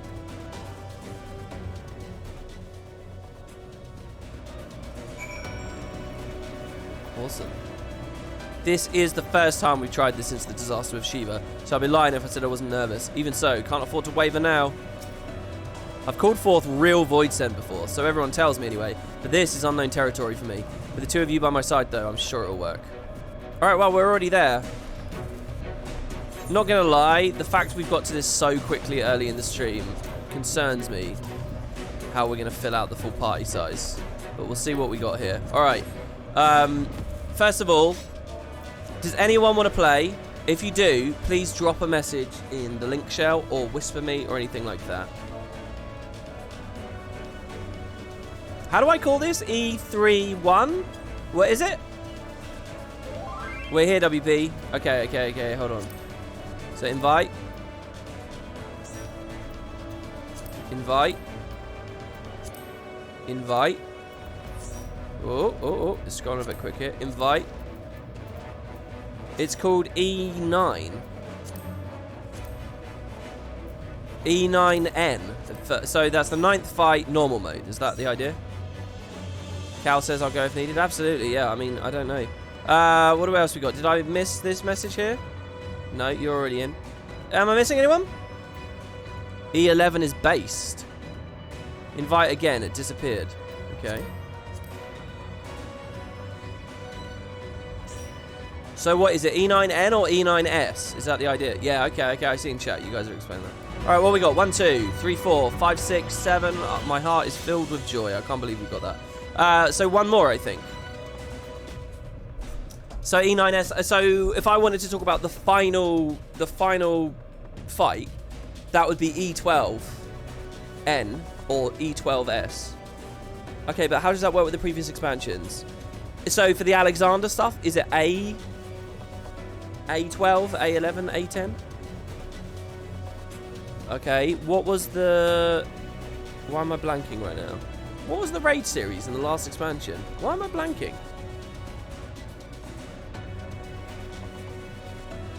Oh, Omega, of course it was. So it was just O. Oh, and Ultimate Coils of Bahamut is turn, so just T.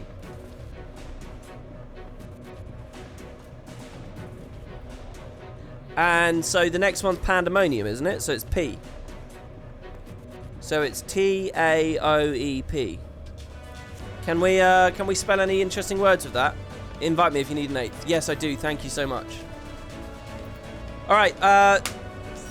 Let me do a quick description for the lurkers. I know that we've got, you know, a bit of a community here now, actually. There's recurring faces and stuff. Just to be clear to anyone who might have stumbled upon the stream or is lurking, you're earning potatoes by watching. There's a potato icon underneath where it says send message. There's a little box as well. You can click that for like plus 50 or something. Anyway, you can spend those on fun, weird things. I'm hoping to overhaul the stuff you can spend them on as time goes forward. But, you can gamble those potatoes. You can win loads of them. You can win hours and hours and hours worth of viewing if you get predictions right. So, as I prog here, I say that, it's only normal mode. You can make guesses. Now, if you watch chat closely, you'll see, hopefully Rocker sets some up. We're going to min-eye level this as well, by the way, as we have with all the other ones. Oh, please tell me that I'm actually, my gear's high enough. Okay, good. Umbra. Though balance has supposedly been restored to the 6 elements, it seems they're still strongly aligned in favor of light. To rectify this, you and your companions seek to call forth an embodiment of darkness and its defeat, and by its defeat, restore life to the empty. Okay. So, min-eye level, Umbra. And prediction, there you go. Beloffen says the prediction should be less than 3 vulnerability stacks or 3 more. We could do that. No, WP, can you stop lying to me? I wonder what this thing's going to look like. I really liked the Cloud of Darkness originally. Oh shit, we're back here!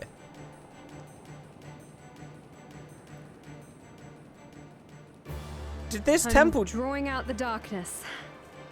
Get ready.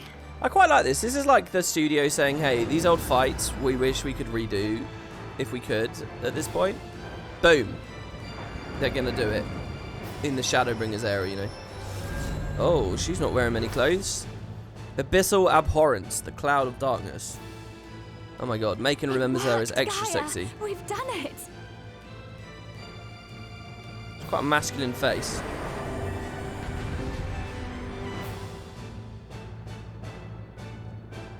Alright, okay, yeah, the prediction's up, guys. The question is, will Wooden Potatoes kill a teammate in tiles? It's either he will Pepe laugh or nah he be smart. Right, I have no idea. Get ready, guys. I've never seen this. I'm going in blind. Countdown.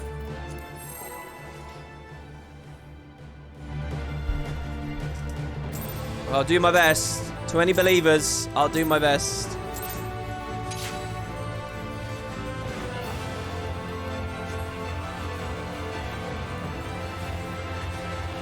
Right.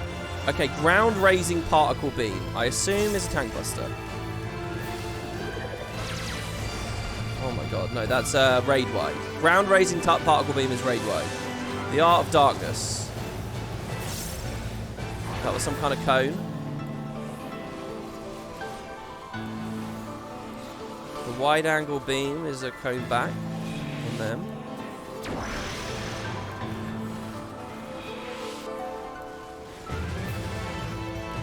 Okay, that's the raid wide again, right? Put Dark Missionary on everyone. Oh, what? No, that one was a tank buster. Fuck.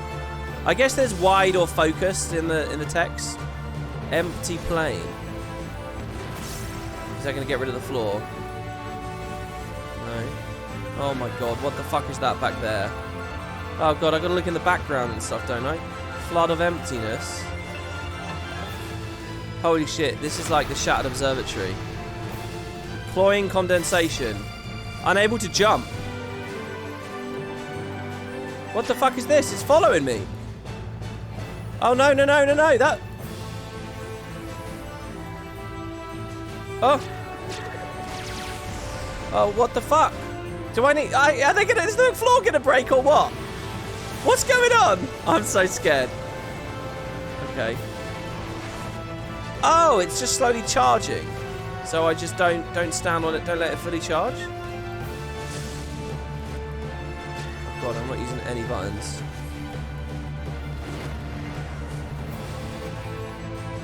I have no idea. Oh my god, where are we now? Oh, we're in the Warring Triad arena, aren't we? Arm's length? Is that gonna help me? Stand here so I don't go into that field back there? Maybe? Rampart. Okay, do I need the tethers or not? I have a tether on me. It's either good or bad. Oh, I've been rescued. Oh, do we want the things to... Oh, shit. I didn't see how I was in that, but okay. Do we want them to hit the boss? Is that the idea? Wide angle phaser. Stand behind her. How did everyone know to stand over there? I don't understand how anyone knew to go over there. Rejuvenating beam.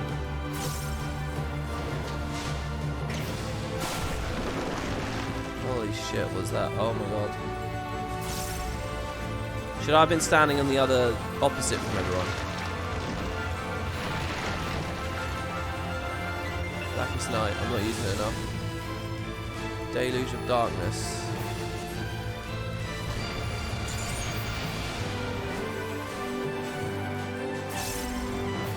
Sort of fumbling my way through it so far. But that thing's going to come back. I'm going to shadow wall that. Should I move out of that? Or is that a tank buster? I don't know. I mean, I didn't get vulnerability from it, I don't think. Should I stand in this?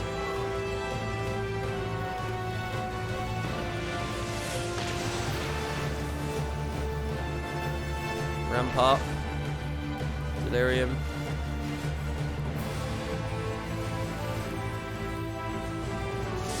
Empty plane.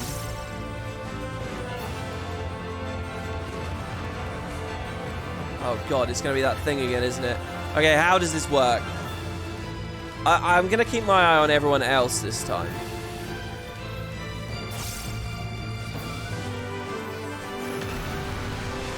Okay, can't jump. What's everyone else doing? I mean, they're just standing on it. Some of these platforms are like locking in, right? The one that's following me... Do I need to hit the cloud? Okay, so is it like dangerous eventually? I think I don't need to move much. Is it only bad when it does that noise? That. Do I move when that happens? The rest of the time I'm alright to fight. Can I just not go back and forth then? Well, obviously not with that. What's the jeopardy here? Oh, is it how it interferes with the whole team's movement?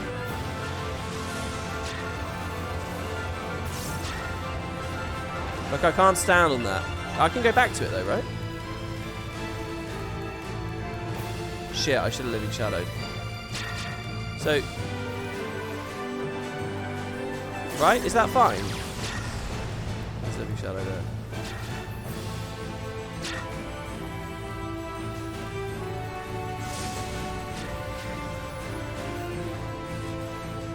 Obscure woods.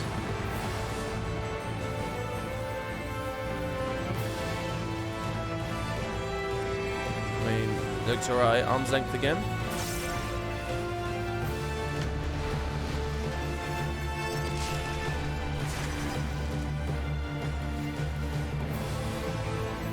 I think arm's length. Oh, okay, and then like this, right? Right? Wide angle, and she's facing that way, so I go... How do we know, though? Tiny knew. How did Tiny know to do that?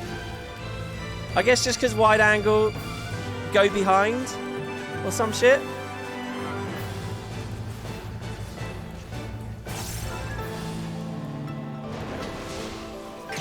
I just Blackest Knighted the rejuvenating beam, which probably wasn't the smartest move.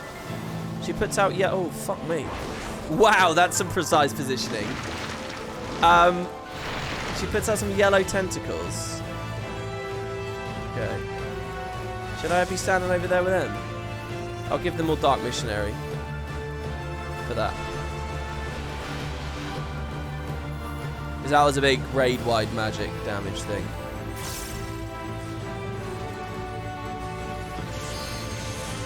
Shadow Wall.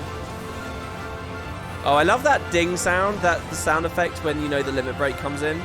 I'll tell you what, during proper progression, it must be such a hype moment when you get far enough that you hear the fucking T3 ding in. You must be like, oh, we're getting there. Oh.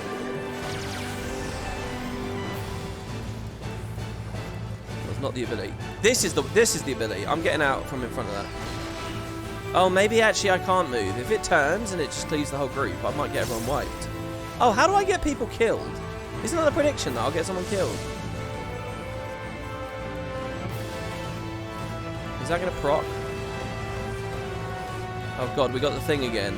Oh, we have to go a third time. How the fuck are people so chill about this that they're able to type whole messages out in chat here? I can't even read the message. Someone was able to type the damn thing.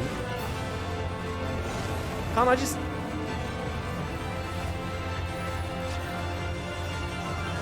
What's to stop everyone in the team just shuffling like thus? Oh, that one's on already. I'm not getting any stacks on me.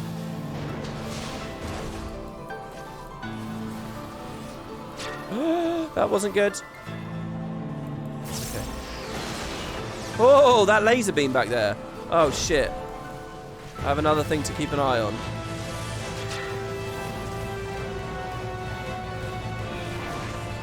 Oh, fuck.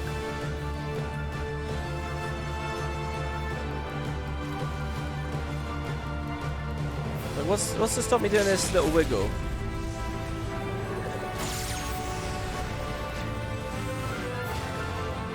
Rock to that one. You can't really kill people with tiles in normal mode. It's a savage thing. Oh shit, did that one break there? Alright, that's it then, right? We're at the end now. Flood of Obscurity.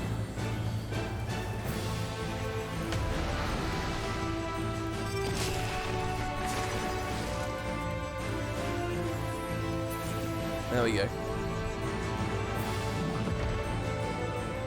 Normal's too forgiving.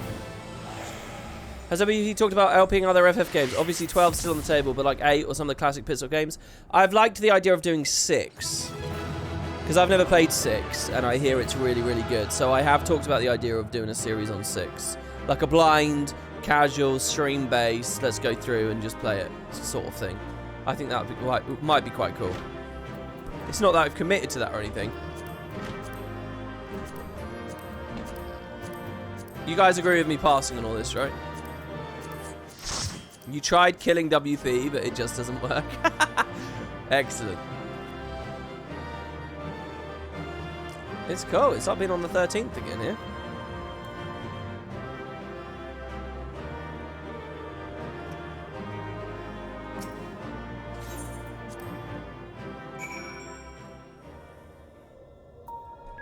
Six is fun, you played a little bit. So, that was what a world flooded by darkness would look like.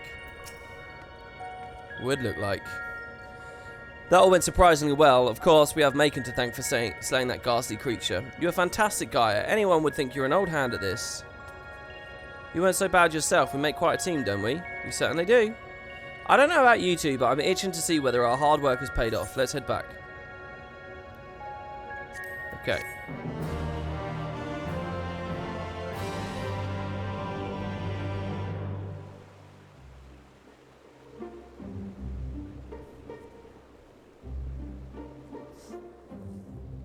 The plants are just as lifeless as they were before. Maybe the light's influence is still too strong.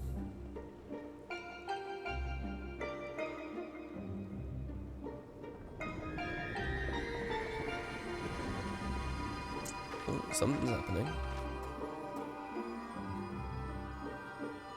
What in the world? Oh, wow. In fleeting hues and endless warmth, a gentle light washed over me. We're getting all the colours of the Skittles. A glimmer of hope once lost.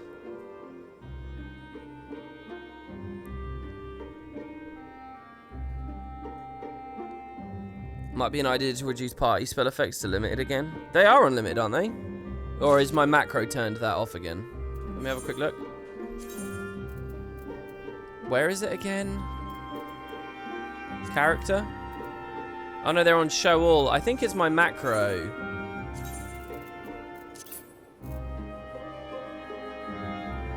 Oh, there you go. BFX party show. Let's just remove the line.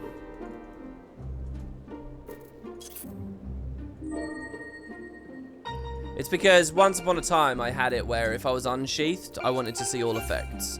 Now the reason I set that up was because that would mean when I'm like around in town or whatever, if someone uses a random ability, I can see the whole thing. But when I'm actually fighting, I want it to look clearer, so I go limited. I can reinstate that later. Guy is more than a little vexed that your last outing did not result in greater changes to the empty. I'm still not sure what that enormous crystal actually does or why it changes colour, but I'm certain it didn't look like that before. Yeah, me too. Something about the night sky with Idiot in the background there. That's a really nice like frame there. It's like a screenshot to me. I really like it.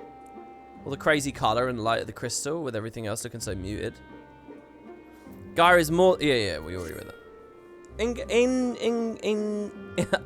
How am I reading this so badly? In Angelian, thank you very much for the sub. Much appreciate it. Yeah, it's the 8th song in game. They do that kind of stuff sometimes. I wouldn't say regularly, but sometimes. We tip the scale. This whole storyline is themed around 8, so it kind of draws inspiration from the anthology of 8. We tip the scales away from the light. I'm sure of it, but something's wrong. Very wrong.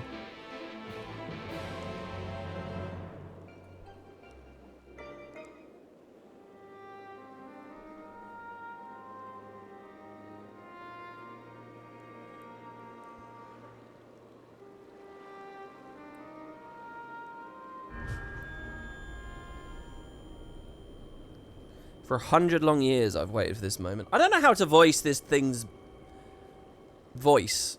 I don't know what it's meant to sound like. I knew it! You've been hiding inside Eden all this time!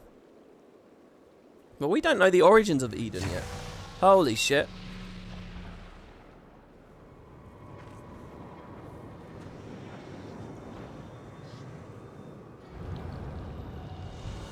Oh, wow. It's an Ascian. Whoa! Are you serious? What the fuck is this? Hello? An Ascian? I am Mitron, servant of Zodiac. Hold on. Wait. Do I know the name Mitron? Why do I recognize that? That's definitely recognized that. Is that though just because someone in stream chat once used that word? Or do I recognize it from somewhere else in the game? I've seen it. Oh, well, of course he's going to be a Convocation member. It was mentioned in Anada, was it? Emmett Selk mentioned him. No way, really? Hades mentioned his name. Holy shit, I didn't... Okay. Hello? The voice that's whispered to me all my life. So it was Ascian possession like Thancred experienced. Indeed, and thanks to you, I'm all but free from my prison of light. Does that mean Eden was used to seal away an Ascian?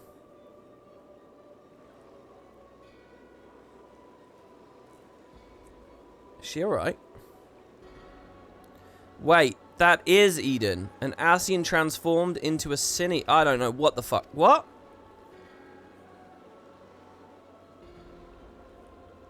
I've heard enough about Ascians to know they're nothing but trouble, but I never imagined one of them was behind all this.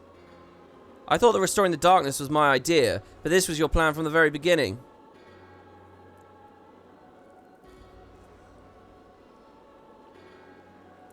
It was, but all it took was the slightest suggestion. The rest was entirely your own doing.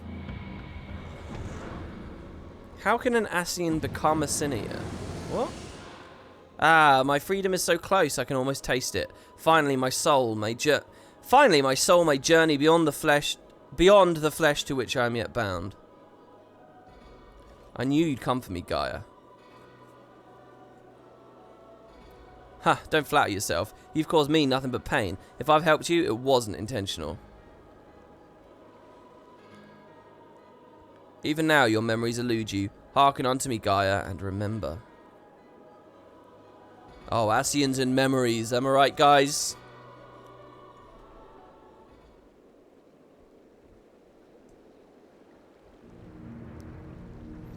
In an age past, the world you know as the 30... Ah!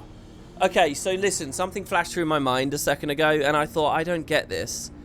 And I decided not to ask you guys in chat. This happened just a moment ago, because I figured, I don't know, it would be too much of a tangent or something. But you lot were all talking to me about, like, cracking or something. And I still haven't been explained cracking. And it just occurred to me that I'm at Endwalker now, and I still don't know that detail, not properly. Like, I only know it in, like, vague terms. So I'm guessing this is where they actually explain it in a more tangible way. In an age past, the world you know as the 13th was flooded by darkness. Like ripples in water, the repercussions were felt in the other shards. None more so here than in the first. It became perilously imbalanced and susceptible to the influence of light. Were light to consume the first, as darkness did the 13th, it would likewise become a lifeless void, lost to our cause. We could not allow this mistake to be repeated. It was our duty to safeguard this world from the same fate. Because they weren't ready, right? They have to create calamities and shit, and they have to prep the source, basically. Otherwise, it's fucked. After a time, Emmett Selk conceived of a plan to trigger a rejoining, utilizing the very light we had labored to keep in check, and tasked us with bringing the plan to fruition. So the Ascians actually protected this world. But at the last, we were thwarted by Ardbert and his companions. Though our resolve was strong, theirs was stronger still, and as we fell, so too was the light unleashed. For us, however, death is not the end. Though our bodies may perish, our souls live on, withdrawing but temporarily to the rift. Until you can find a new body to possess. I too would have been reborn, but ere my soul could leave its corporeal form, Ardbert struck me with a blade of purest light. And that light enveloped my body, twisting it beyond recognition. Oh shit. Wait, did I see that in a cutscene?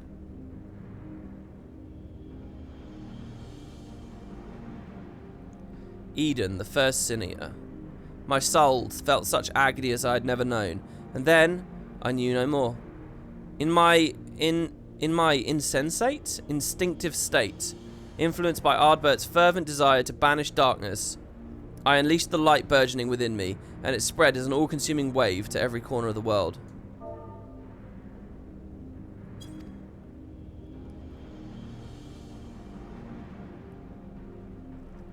The flood of light. So that's how Cinears came to be. Well, we already knew that. The cracking is referring to the transfer of Aether, which enables the rejoining of the shard. In order for the rejoining to happen, the Aether must transfer back to the source via a crack. Yeah, I just don't remember them ever using the word crack. And what cutscene was the word crack used? I understand the process. They've like vaguely waffled about the process in like vague terms, but I don't remember them ever saying crack. The whole community keeps going on about cracking. They don't use the word crack. Why do you lot say crack? It was just used in chat? Oh, it's because a crystal was cracking in a cutscene? You've never heard crack? You don't say crack? So people were talking about crack. Just smoke crack. People definitely said, you know, like they cracked the source. That was the phrase. And it was like, you'll learn how they cracked the source later. I didn't talk about crack first. I definitely didn't. Don't fucking blame me. I'm learning this story and getting advice by swarms of messages, of which half the time they're wrong. Just because eventually some of that is going to osmose into me. Don't blame me. Why would I invent the word crack? Someone definitely was talking about the cracking of the source. That they need to crack it to prime it, blah, blah, blah. I understand now that that's obviously not true, but don't act like this is my fault. The inconsistent, rambling information I get from chat sometimes is off base. That's just the nature of the beast. Oh, that's a crack under pressure. It's true, I was wrong twice on this stream alone. I definitely had been given that term, and I was assuming Shadowbringers would explain it again in like a more precise way, but I guess not. We call it a crack because that's how it was visualized in a cutscene. When was the cutscene? It must be somewhere in the last act of Shadowbringers. The Crystal Exarch does use the word crack. There you go, in one scene. Near the beginning of Shadowbringers. That was probably when this conversation came up. In the cutscene they explained it showed a cracking source, so I guess that's how the visualization people went with it. Cuckoo. Skilled constantly trolling me. Skilled? Skilled, I had no idea you had been subbed that long, dude. You have a bronze potato. That's unbelievable to me. I really had no idea, man.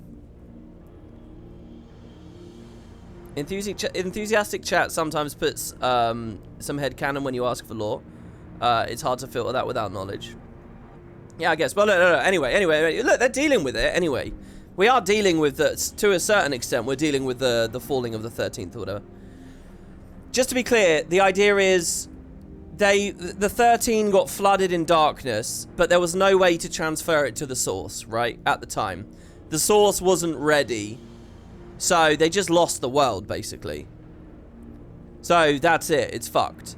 And then the same thing was threatening to happen here. So they protected this place until they were ready, right? That's the idea. All would have been lost had not the one called Minfilia appeared. Halting the lights in inexorable advance, she saved what little remained of the world.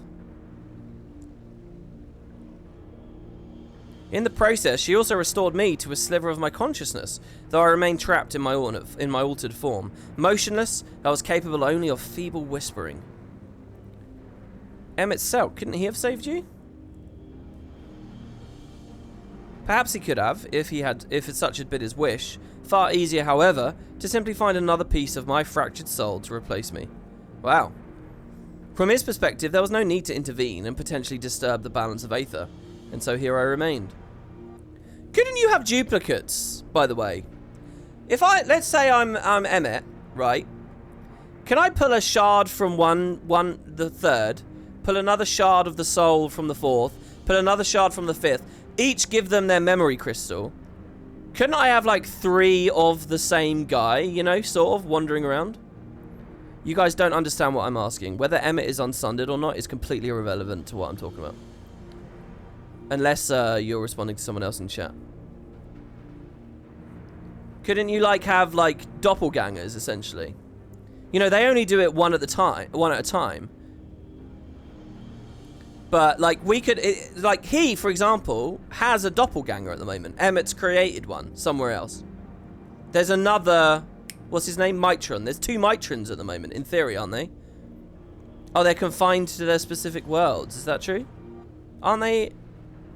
They're sundered, obviously, but they are Ascians. Can't they travel around and shit?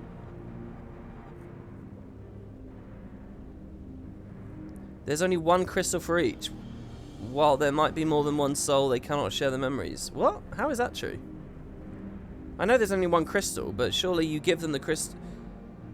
They're obviously reusing crystals. You saying the memories can only exist in one place at once? It's in the Ascian, and then when the Ascian dies, it goes back into the crystal, and then it goes out of the crystal into the Ascian. I didn't get that sense from the story anywhere. Emmett wasn't sundered, by the way. Really, guys? Was Emmett not sundered? No, I'm serious right now. Emmett wasn't sundered. Wait, is Emmett Hades? Wait, is Emmett like the same as La Habrea? I think that's just dawned on me. But he was sunderade. I still don't know what that word means, by the way. Hades nuts. So, after you failed, he left you here to rot. Some friend he turned out to be. They're not really friends, though, are they? They're like fucking... Thus abandoned, I called out for what seemed like an eternity to the only soul who could save me. You, Gaia.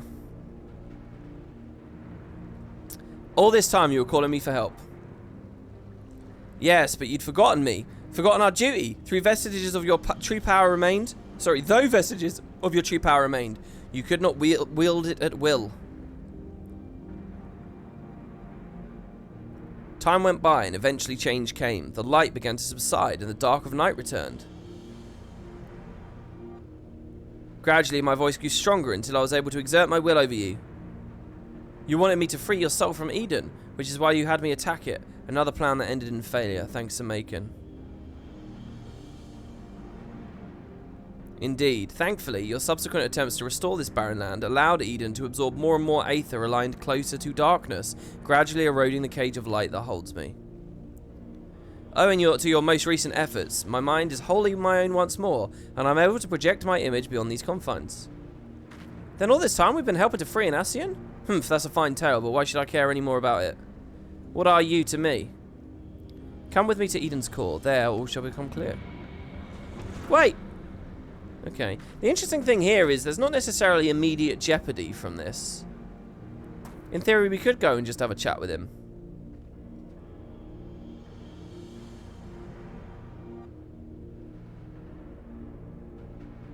I like how on these awkward long tangents, the character's just awkwardly standing there while we pick her. Yeah, the music there, the sort of kind of vibe noise didn't really quite work. I have a bad feeling about this, but if we want to restore the land, we need to know what we're dealing with.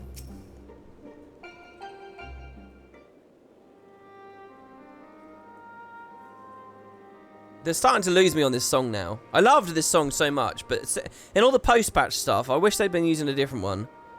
I've just realised something. If Eden's been restoring all that rebalanced aether, then why? That must be why we've been struggling to restore life to the empty. I suppose we can think about that later, though. Yeah, it is iconic. It is. They're just using it too much. It's losing... Like, it was so good and so special when it was, like, quiet, sweet little scenes with me and Ardbert or whatever. But it's like too much now. More importantly, it seems I've lost control over Eden. Most likely because of the Ascian. And look at, they got so many songs they can use in the soundtrack, you know. Urianger specifically warned us about not listening to the fairy's honeyed words. So we better think this through before we go rushing in. Oh, if only he and Thancred were here now. I read that terribly, sorry everyone. What are you talking about? I'm sorry, Gaia, I shouldn't be so quick to lose heart. Yeah, believe in yourself. What? No, that's not what I meant. Who? Oh, fuck. What? That's not what I meant. Who are Urianger and Thancred? Dude, this is quite cool. She's losing it. Macon's fucking face there as he just like derpily looks over. With his mouth slightly open. Wait, I know those people, I'm sure of it. But why can't I remember them? I thought something was strange when I mentioned the festival on board Eden. It was as though you had no recollection of our earlier conversation. This is most likely connected to Mitran. Damn it all! What more is that fiend going to take from me? To tell the truth, the thing that frightens me the most is you might forget about us. Oh, that narcissism. How selfish of you, Reen. That won't happen. For every memory I lose, we'll make 2 more together. Oh, God, this is going to end with a sad moment, isn't it? Okay, here's my prediction. There's going to be a scene where Gaia is on the floor losing it. Reen is crouched over her. She's got that teardrop effect in her eye. And she says, "Won't you remember our biscuits?" Alright, that's my prediction. She's gonna be crying and begging her to remember the biscuits. Or, okay. The alternate thing they'll do is they think they've lost Gaia. She's down and out for the count. Everyone's coming to terms with the fact she's out, right? And suddenly she stirs, and she opens her eyes, and Reen says something like, Reen has said something like, I guess we'll have to leave. It's goodbye forever, Gaia. And then Gaia will stir, and she'll open her eyes, and she'll say, goodbye, but what about that promise to have some more biscuits? Or something like that. It'll be one of those two. They're going to do one of those two. And it'll be like, she does remember. She talked about the biscuits. It'll be something like that. And if I need to know something, I could just ask you. Why not start by telling me about Urianger and Thancred? To be honest, my nerves are all ajit, so I need something to help settle me down before we confront Mytron. The next boss is a biscuit primal. Oh, man. Are there any food-based primals? I would make a food-based primal. Think about it. You can save world hunger. I guess meal is kind of that, isn't it? Sort of? No, not really. But a little bit. Urianger is probably the most intelligent person I know. He spends a lot of time reading, but he also says that you can't learn everything from books and encouraged me to go out and see the world for myself. Sounds sensible to me. I read the word sensible as terrible there for some reason. Much better to experience things firsthand than read about someone else's. Like those coffee biscuits. No book could ever describe how good they taste. I think I did a pretty good job describing the taste of biscuit earlier when we were talking about Twix. Right, everybody? What is it we say here on the Wooden Potatoes channel? Twix is nixed. Remember that. Is there anything else you can tell me about him making? It means no. It means no. I needed it to rhyme somehow. He's devoted to the study of prophecies. He can walk on water until he can't. That's a great option. He's devoted to the study of prophecies. Astro extraordinaire. Prophecies are funny things, if you ask me. If people know that something terrible is going to happen, they'll go and prevent it, which would make the prophecy untrue. Hee hee. I wonder what Urianger would say to that.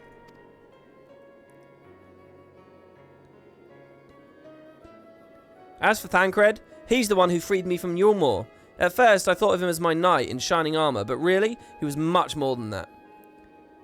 We travelled all over Norvrant, and he helped me become the person I am today. He even gave me my name. He's my daddy.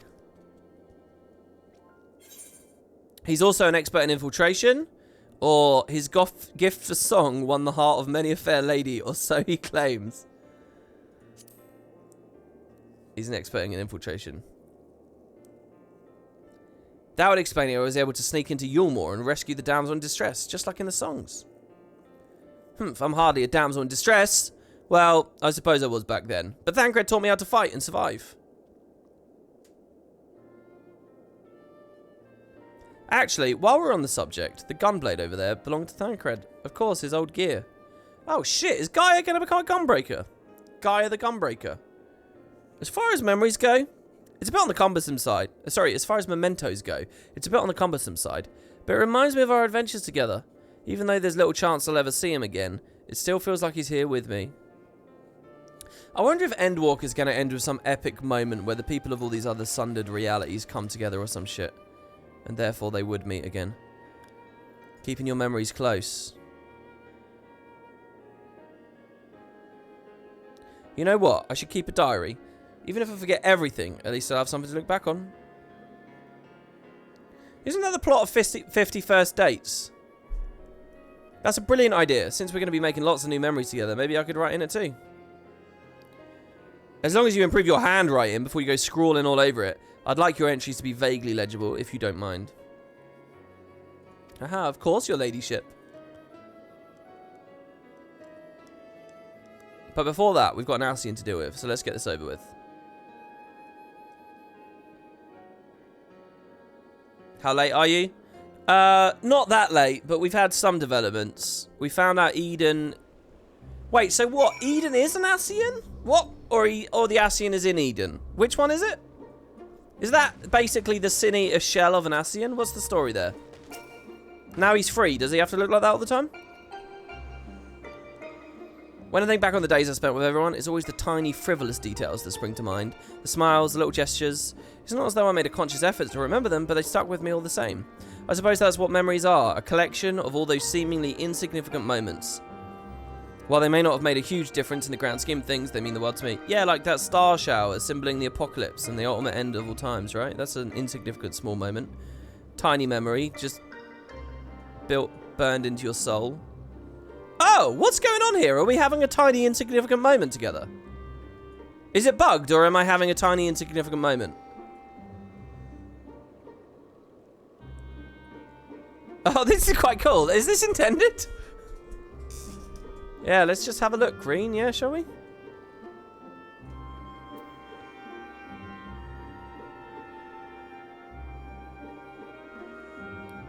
Something about this doesn't seem right now. Okay, alright, it's a DC, is it? Ah. Well, that was a tiny moment I'll remember forever, Reen. Alright, let's see what these queues are like, shall we? Uh-oh. Oh. It didn't boot me out. It was a calamity indeed. I've never had that in this game, ever. I've never had a random DC like that. 300 people! Unbelievable. I'm outraged.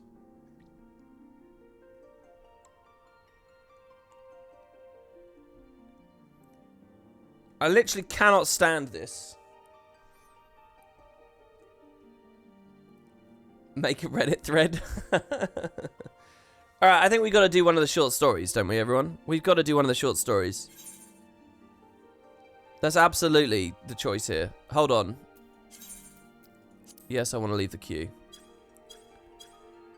Quit. It's weird, it doesn't do the right mode.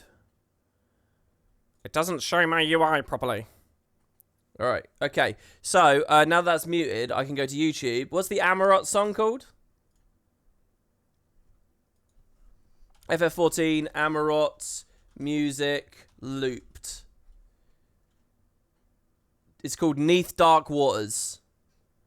Thank you very much to Hawken Wacker, who a year ago made a YouTube video.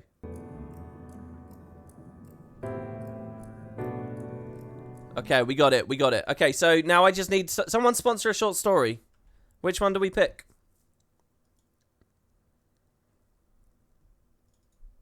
What do you guys think? Tales from the Lodestone. Here's the website. For anyone that wants to go to it and have a look-see. So I've already read... let's see here. Let's turn this on so that you guys can actually see it. Right, so I've already read Through His Eyes. This was the story of Hythlodaeus. This is what we read yesterday, basically. Oh, and the amazing Varys scene. This was cool. An Unpromised Tomorrow was the end of was a Midgardsormr coming back to life. Was amazing. Featuring Omega. Featuring Alpha. Ere Our Curtain Falls, I don't know. Yeah, I read this.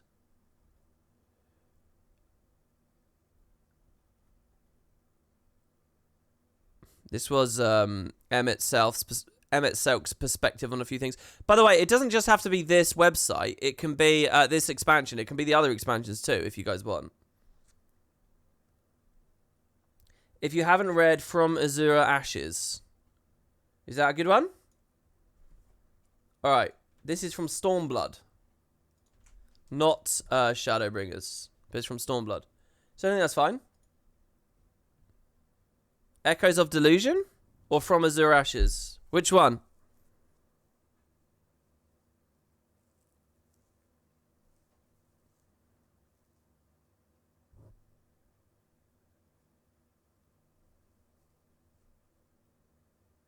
You guys want Echoes of Delusion more? Okay, sorry. I'll do the Stormblood one later. It feels more appropriate to do a Shadowbringers one. So I'll do Echoes of Delusion. Okay, ready everyone?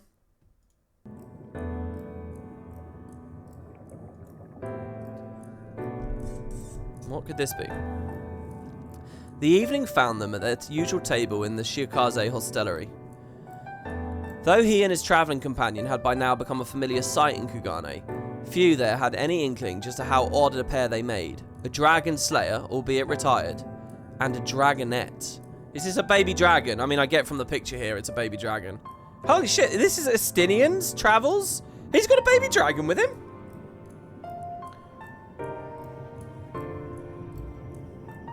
It's well you had me to get us out of this predicament, Orn Kai observed that insufferably smug tone of his, and not for the first time. But this, Estinian decided, was one time too many.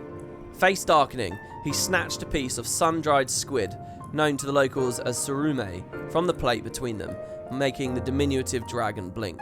Oh shit, what's going on here? Oh, I got error 2002.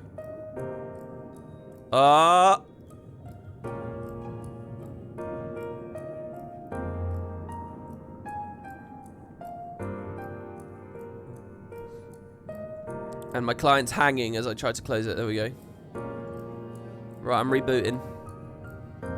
Hey, getting error 202 at the start of a queue is fine, isn't it, really? I mean... Izuna will cleanse it.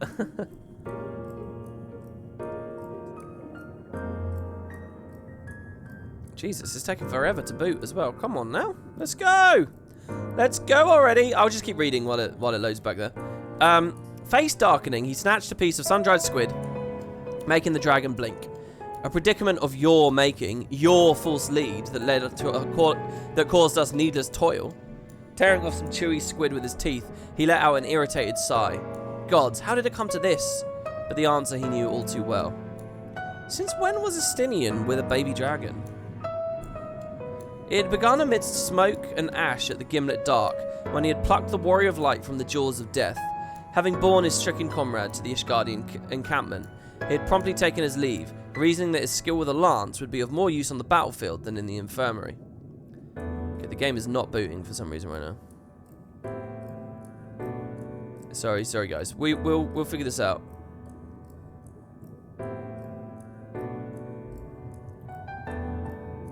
Come on, boot up. Why won't you boot? Sorry, let me just look in Task Manager to see if something's stalled. It looks like it is.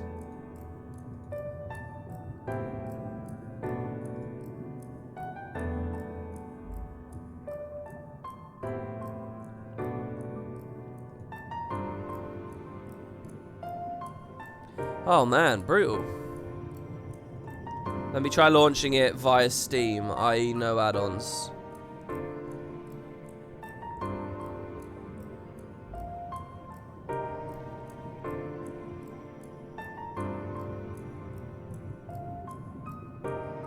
Oh god, actually, I'm scared of Steam. Steam usually just completely breaks. I might start dropping frames. Hold on 1 second, guys.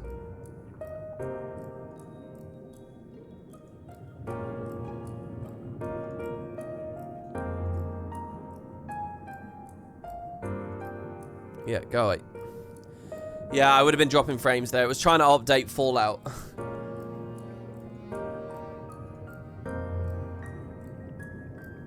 Come on, game boot. Why can't I even get in game? What is this? This is unbelievable.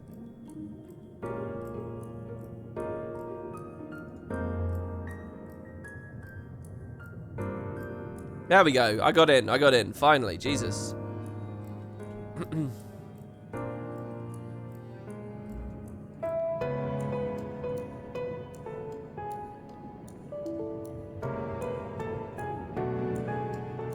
That's fine.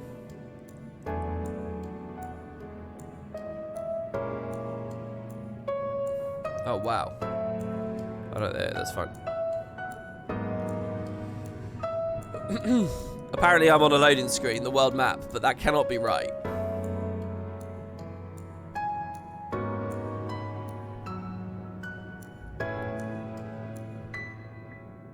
Alright, 492 in queue now. Somehow we have actually dropped down in queue. Alright, back to the story. Sorry about that, everybody. But we can once again get back to this now that I'm in queue again. Okay. It had begun amidst the smoke and ash at the Gimlet Dark, where he had plucked the Warrior of Light from the jaws of death. Having borne his stricken comrade to the Ishgardian encampment, he had promptly taken his leave, reasoning that his skill with a lance would be of more use on the battlefield than in the infirmary. And so he had turned his steps back towards the fighting, minded to lend the alliance his strength, only to learn that it was no longer needed, for Xenos had withdrawn from the front lines, leaving the Imperial forces defanged and in disarray. Thus Justinian found himself aimlessly wandering the snow-swept fields of Kurthus, which is where he had heard a familiar draconic voice call out to him, Orn Kai. In the past, he had aided the Dragonet in his quest to find his sire's long-lost consort, a journey to the Far East which had, it would seem, given the creature a taste of adventure. And now he wanted Justinian to accompany him on another. Okay, can I just ask you guys a question? This thing here, Orn Kai, this previous quest with the Dragonet, is this a quest in-game that I've just missed or I don't remember or something? Is this a thing that I've forgotten about? Orn Kai was a character in the Stormblood Dragoon questline. I see. So because I haven't played Dragoon, I didn't see this. I see, okay. Was Justinian like in that story then, I guess? I've no interest in playing nursemaid. Justinian had replied in a tone that brooked no discussion. But Orn Kai was not to be discouraged. Having inquired as to the Elizon's age, he retorted with a smirk, I've lived tenfold of your years. It would seem I am the one who must play nursemaid. In such manner did their conversation unfold, and a pain began to manifest in Justinian's temples, first niggling, then raging, until, driven to the limits of his patience, he had declared with a snarl, I had forsworn the slaying of dragons, but for you, mayhap I shall make an exception. This said, he had drawn his lance and made as if to thrust it in his interlocutor. How do we say this? Interlocutor? What's an interlocutor? Who duly cheered. I guess the Dragonet is the interlocutor, but I don't know the meaning of this word. Yes, that's the spirit, Orn Kai gleefully exclaimed, before proceeding to apprise Justinian of his plans. He had previously heard tell, he explained, of an intriguing legend, that of Seriu, a dragon worshipped in the Far East as a benevolent guardian, but feared in certain corners as a man-eating fiend. This is trial law, right? I wish to ascertain the truth of the tales. If this dragon devours man-flesh, as some believe, it falls to us to end its reign of terror.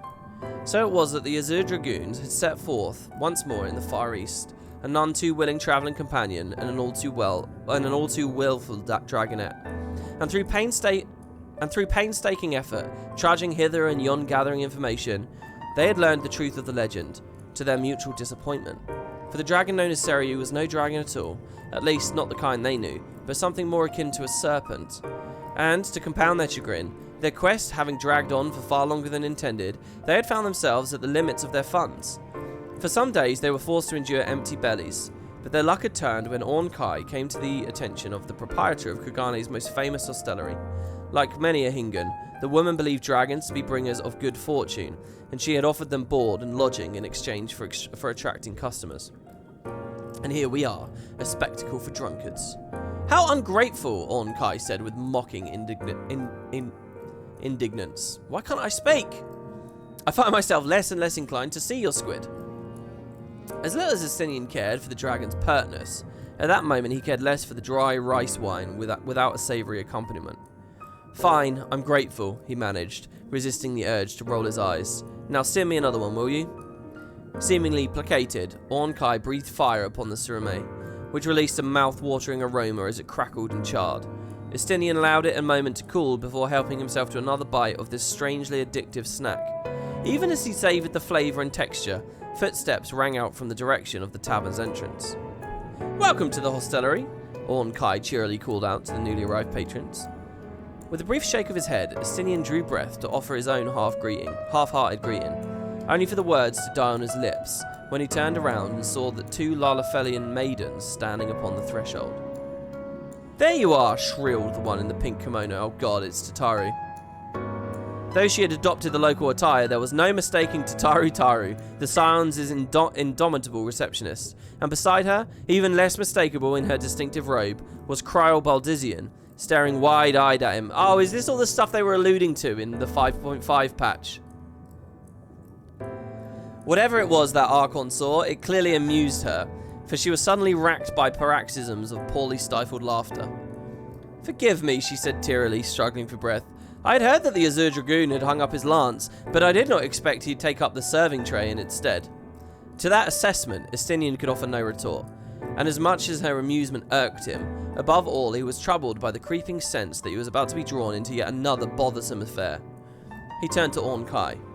"'Tis time we went our separate ways, little one, but so long as you remain here, you shan't want for comfort. Fare you well." Okay, so this story explains why the dragon that was introduced in the Dragoon questline isn't there in the main story when he returns later. Sparing the visitors no further glance, Estinian picked up his travel sack with the tip of his lance, swung it over his shoulder, and leapt. He shot up to the hostelry's upper level, landing gracefully amid startled revelers, who broke out in rapturous applause at what they assumed must be a performance. Disregarding the ovation, he dashed through the door and out into the night. He knew at once where to bend his steps, Kugane Ohashai, for across this bridge there would be the rest of Shishu, entry to which was forbidden to all Iljin save a privileged few.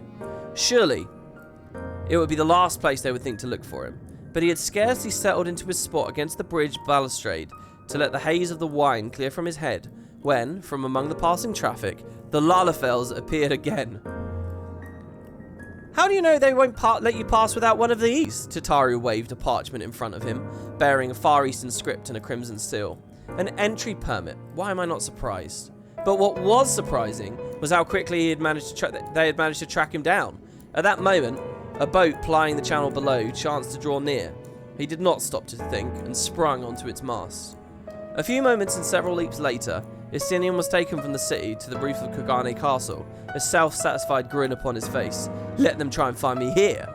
Absent-mindedly, he withdrew what was left of his surame from his pocket where he had secreted it, raised it to his mouth, and stared. On a nearby walkway, two Lalafels were emerging, led by Saikasagami Blade bearing a lantern. What sorcery is this? Saikasagumi, sorry, I forgot to say that. In that instant, it occurred to Estinian that they may well have good reason to seek him out. The thought quickly faded, however. Perhaps it was the wine, a potent variety sourced from the main island, or perhaps it was simply his nature. But the more they pursued him, the more determined he became to elude them. Just need to steer clear until morning. Thus resolved, he stepped off the rooftop and dropped down to the ground. After what seemed like an eternity, the night sky began to take on the grey of dawn. A little longer, and the Kurubaru Maru would leave port and bear Estinian away, beyond the reach of Scion troubles. But even as he allowed himself to hope, the self-same cheery voice that had haunted him all night rang out. "Anyone would think you were trying to avoid us." "You cannot be serious." Groaning inwardly, he turned to face his unrelenting pursuers, his mind racing as he considered his options. It was then that the Baldizian woman fell to one knee, cradling her head. Are you alright?" Tataru crouched down beside her companion in a state of alarm. The Archon had plainly overexerted herself during the night-long game of cat and mouse. Unable to stop himself from feeling a measure of culpability, he was about to proffer a hand when Cryle's shoulders began to shake with laughter, as poorly stifled as before. "Oh, Estinian, never would I have imagined." She made an effort to look at him, but the sight of his face only seemed to add to her amusement, sending her into further paroxysms. "What's this now? Did you see something from his past?" Tataru asked, her voice dripping with curiosity. Though it was already well on the way to being a warm day, Estinian felt a chill rival to a Curthan night. He knew that, like the Warrior of Light and his sail, Cryle was blessed with the Echo, and could peer into the past through another's eyes. He could not begin to guess what mortifying episode in his life she had witnessed. There were simply too many. Finally composing herself, Cryle stood upright, and regarded Estinian with a look of pity. "Be at ease. I'm not so heartless as to reveal what I saw. Not here and now, at any rate." Hold on! First of all, he's talking about people with the blessing of light here, not just Echo users, right? But I guess he knows them as one and the same. Also, I thought she was only like an empath. She can't read your mind. She can't actually see your story. She just knows your emotion, right? And so on? Isn't that right? So what did she see? Some emotion in him? Not here and now at any rate. Damn you to the bottom of the 7th hell. But enough about that, she continued sweetly. We were hoping to speak with you, if you have a moment. Estinian's shoulders rose and fell as he sighed in resignation. The chase was over. Later that morning, Estinian stood up on the deck of the merchant vessel bound for Razat Han, on his way to the Empire. This is that city on that random island, isn't it? He'd been charged with finding, and if possible destroying, an all-chemical weapon by the name of Black Rose.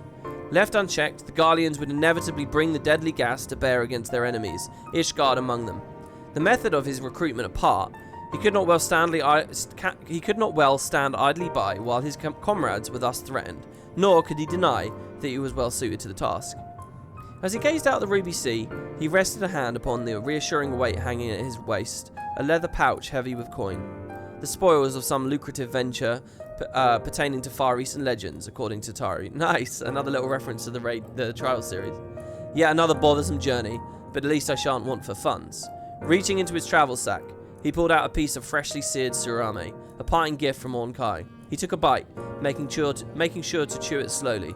There was no telling when he'd see any more. At around the same time, Jotaro and Kryl were sitting at the Shiokaze hostelry, taking refreshments with their new friend Ornkai. So tell us, Kryl, Jotaro began, her cheeks flushed from the rice wine. What scandalous event from Estinian's past did you see? Like the morning sun peering out over the horizon, a coy smile slowly broke on Kryl's lips. I'm sorry, whatever gave you the impression I saw such a thing?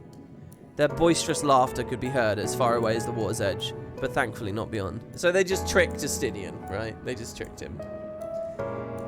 It's very sweet. It's very fluffy and fun. It sort of tells a little bit of the story that we'd missed, of course. I like that. She was faking it. Yeah, I see. She faked it when she clutched her head and bowed down.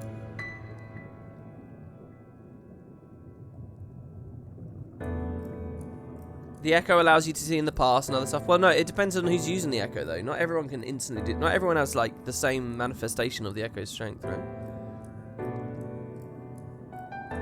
Cryo can see the past. You and her both had the vision of Estinian and Gaius in 5.1.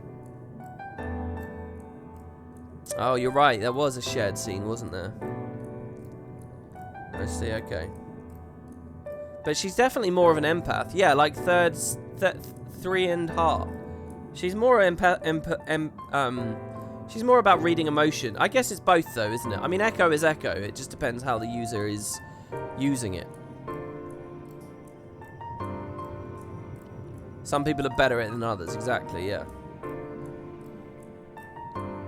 Okay, so she could feasibly have had a vision of Estinian, but she'd faked it. I like it. Okay, my queue, guys. Oh, it's over. What the fuck? How long have I been in game? I swear I just looked. Well, there you go. We back. Interlude over. I'm guessing I got kicked from party and everything there. Did everyone get kicked out? Oh my god, I'm still in the party, and we still have 7 people. Okay, so the next fight's going to be coming up. If one more person wants to join, you're more than welcome to. That was excellent. Yeah, I don't know how perfect that timing was, but it looked pretty good. Alright, a tiny moment. I shouldn't have tempted fate there and spoken to her again, should I? Okay. Well, here he is. She did comment she didn't see the events like the Warrior of Light did, but she got the gist of it. Oh, okay, there you go.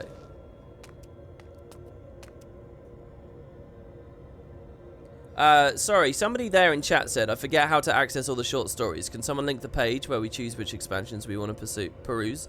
I don't have that link. Hopefully someone else does. I always feel bad when I see someone ask a question and no one in chat helps them out. If you're a sub, you should be able to post links. Sorry that your message just got sent there and then sort of got ignored. I personally can't see everyone, so I'm just glad I caught that one. We came as you are, so start talking. I'm sure if you Google Final Fantasy XIV short stories or something, Lodestone, it will come up. Why settle for mere words when I offer something far greater? Thanks for the Prime sub, Sloneth. Much appreciated. Eden will now afford you a glimpse of the past. More than a glimpse, in fact. It will be as real as any of the foes you yourself have conjured forth. Conjured forth? Wait, you don't mean to perform a summoning, do you? I do. I shall recreate the battle of 100 years past, which pitted Ardbert and his fellow warriors of light against their nemesis, the Shadowkeeper. Oh, wow. Just as Emmett Selk recreated the final days of Amarot.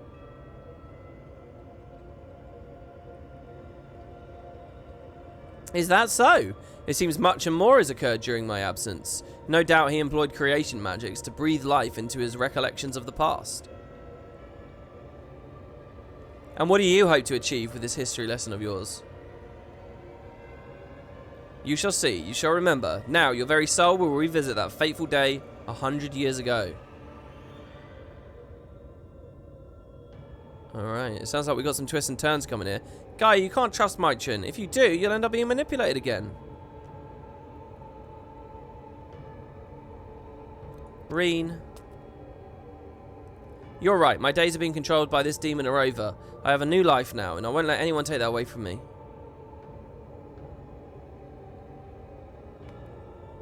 My will is my own. You have no hold over me.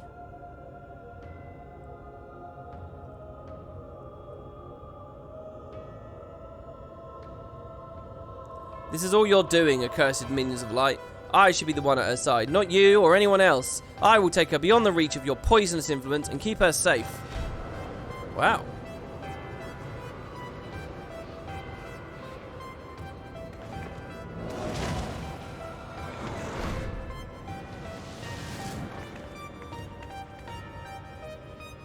What have you done with Gaia? Nothing yet, but soon I will restore her to her true self, and you will help me do so by conquering the adversary I present before you.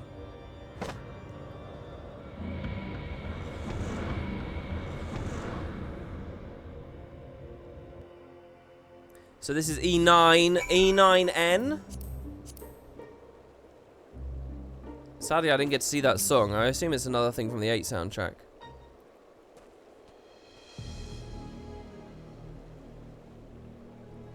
I knew it was risky trusting in Ascian, but we played right into Mitran's hands.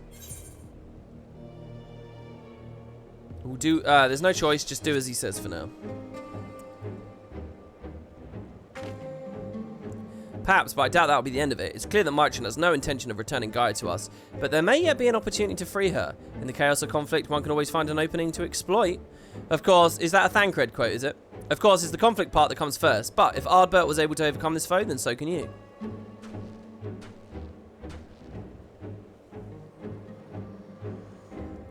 It looks like Mitran's grip on Eden has loosened somewhat. Perhaps to allow me to send you to, you to the battlefield with this. Once you get there, don't let your guard down. While this may be a reenactment of a moment in history, the threat you face is very real. Whatever happens, you must make this through this. Guy is counting on us. So I'm gonna like role play as Ardbert. Wow, this is a cool idea for a fight. This is E10 actually, sorry, I read the name wrong there. I wish I knew more about the Shadowkeeper, then at least we'd be a little bit better prepared. All I can say is please be careful. I like how they've added this like symmetry, this moment where she's putting her hand into a thing again, preceding the fight, but this time it's into an Aetheryte. So yeah, we are missing a party member. Would anybody like to fill that slot? There you go, somebody's already dropped a message. Oh no. Selly E? Oh, Rin, Encore Rising, sorry. You're the leader now. So I can't do the invites. Encore Rising, you're the leader. There's a prediction up as well, by the way, guys. A potato prediction. How many vulnerability stacks will I get total? Less than 4 or 4 or more? It's total. It's not at once. It's total. Oh, okay. I'm the leader now. Yeah, I guess I was no longer the leader when I DC'd. Okay, so we need a tank, right? Cal is... What is that? That's a cloud icon?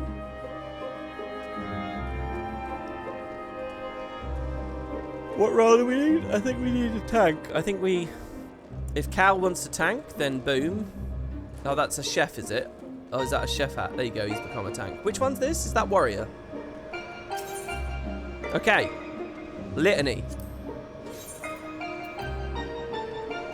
The Ascian Mitran appears before you, an and not only reveals the true nature of Eden, but also claims to share a past with Gaia.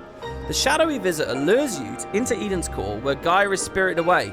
To have any hope of rescuing her, you must comply with the Ascian's demand to reenact the fateful battle between the Warriors of Light and the Shadow Keeper. Have I heard of the Shadow Keeper before this moment? I don't remember. I mean, I've obviously heard about the event several times, but I don't remember specifically. So there you go, the prediction's over. Have I done all the role quests? No, I haven't. Oh, is it a thing in the role quests? Oh, that makes sense. You would have if you did all the role quests. I'm so sick of this, man. It's just more and more and more content that I just haven't done. It's just like, fuck.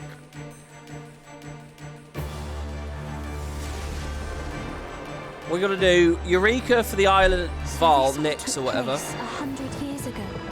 We're gonna do Bosnia for the Rothgar. We're gonna do role quest for this.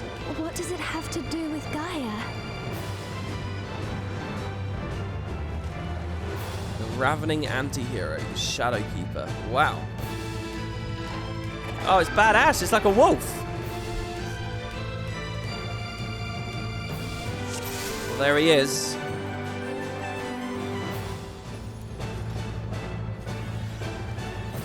I'll bribe Tiny for some rescue action. I have no idea how this will go. I'll do a countdown. So I've got to get less than 4 vulnerability total, right? God, what might he do?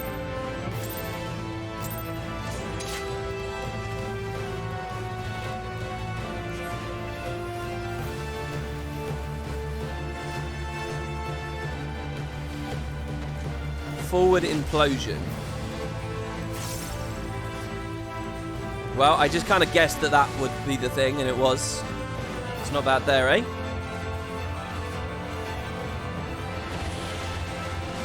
Forward shadow implosion again. Oh! Oh, I got a vulnerability from that? Wait, how was I supposed to know that the ghost was going to go the other way? Deep Shadow Nova.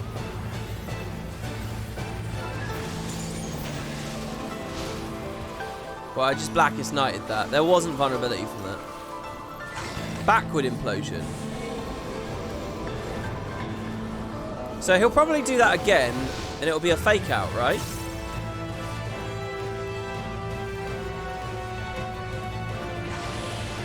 Backward shadow implosion.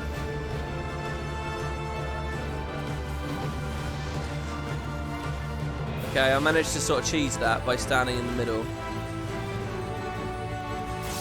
Spawn Shadow.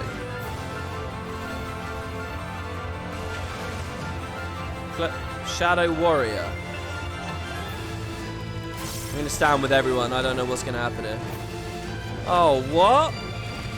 Am I supposed to be tracking him? Okay, everyone figured it out. I don't know what they figured out. What the fuck? What's the telegraph to that? Sorry, everyone. Deep Shadow Nova again. I can't really do anything about that. If I had Reprisal up, I could have helped her a bit. I'm going to save the Blackest Night here. Fade to Shadow.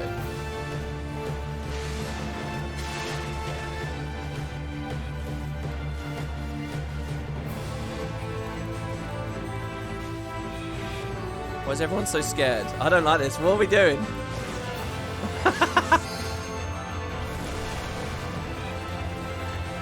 I feel like maybe I shouldn't have been standing there.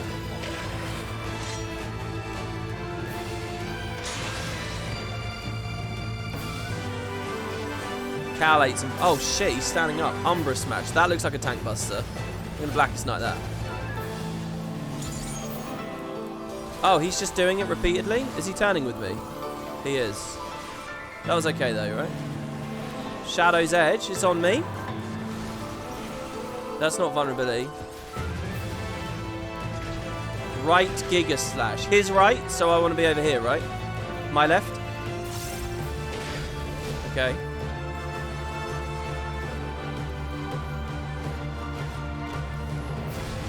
Right Shadow Slash. But it's there. So, oh yeah. So I didn't have to move there. Oh god, I have to figure out right and left based on where his shadow is. Oh fuck. I think as long as I stand at the... Shit, void gate. They want 2 people on that? Do you want 2 people on this?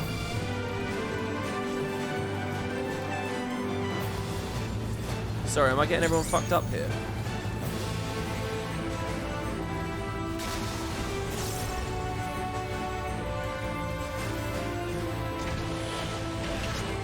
Okay, he's doing his right. So I'm safe, aren't I?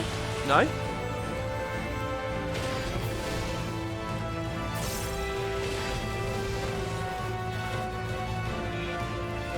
Now that I've realised this game is just fucking follow everyone, it kind of ruins it, to be honest. You don't really have to figure stuff out. Just stand with everyone else. I mean, not exclusively, and I'm only talking about normal mode. Don't get too upset, Final Fantasy fans. But it is very different now that I've just started doing that, you know. Just don't even pay attention to mechanics. Just look at what people are doing. So they're looking at one of these guys, and they're figuring something out about one of these guys, and they're going to run over to one of these guys who's going to be safe. I don't know what it is that they know, but they know something. Sorry, here you go. I was just going to stand still. I know that I must be annoying people. Oh, I can reprisal that one.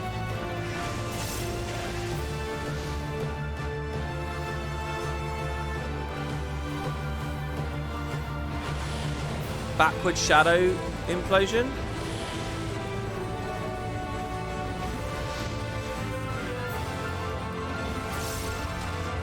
Did I just get... I got 1 vuln there. That's my 2nd vuln, I think.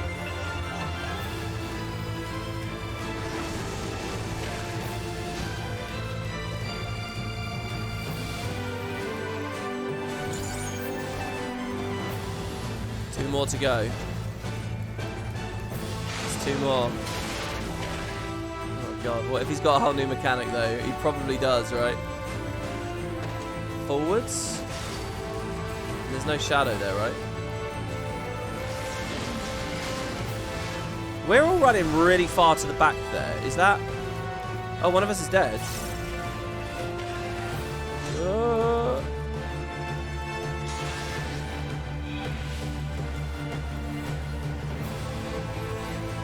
Void gate. That one was fine, right? That doesn't even do any damage. Oh, I see. Tanks together is probably a smarter way of doing it, right? I shouldn't have reprisal there for no reason. Okay, he's slashing to his right. So, my left. Oh, fuck off! How did I snapshot in that? Alright, 1 more vuln. Oh, this is it. I'm on my last life now, basically. Got to stand with everyone else.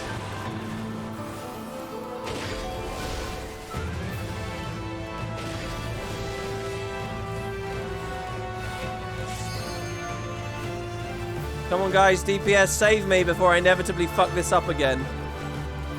Umbra slash. I put Shadow Wall on for that because that looks like it's going to hit hard. Shadow's Edge. What was this again? Oh, it was just... That telegraph just means stay away, right? Generally speaking. Limit break. Allied. Arm's length.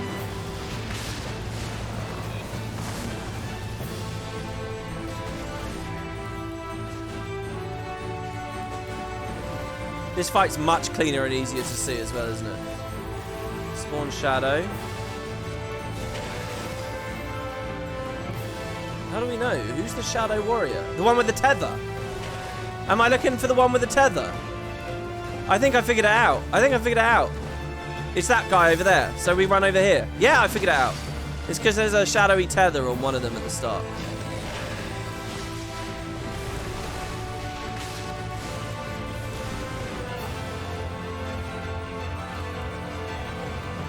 Alright. Deep Shadow Nova. Can't really... Come on. Save me. Kill him. Don't let there be another vulnerability mechanic. Just a little more. Yeah, believers.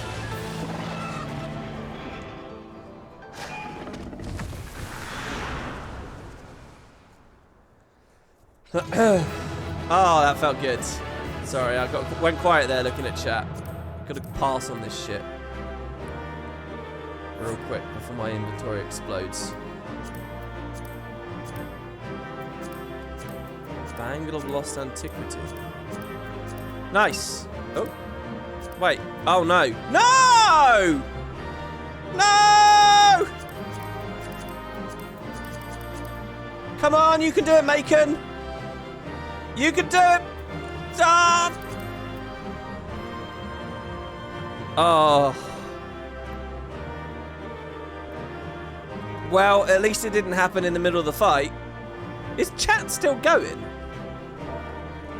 So I'm still connected to chat, am I? But not anything else.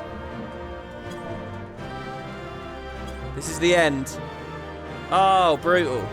Is there anything I can do? Is there a / unstuck or whatever? Ah! 9,000. 90,006 is my new least favorite numbered. I've been sundered, everybody. Oh.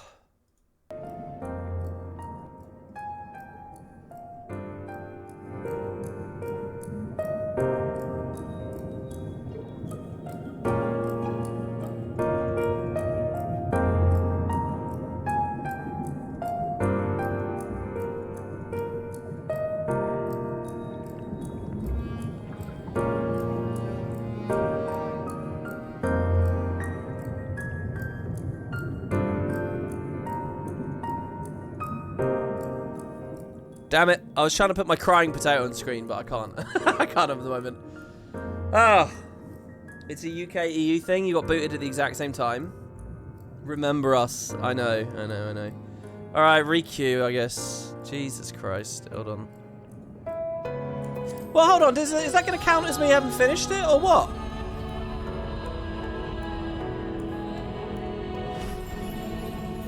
Is it going to count? Wait, are you serious? It's not going to count? Do you think I'll still have my spot? Oh, I'm disgusted. Can you guys just do me a favor and, you know, just go to the other streams in the category and just politely and very sweetly ask them all to log out? You know, everyone in the chats of all the other. Can everyone just log out? Is that okay? You know, just say, look, you don't have to log out if you're not an Aether, but if you're an Aether, can you just do a favor to the Guild Wars 2 god? Oh, dude.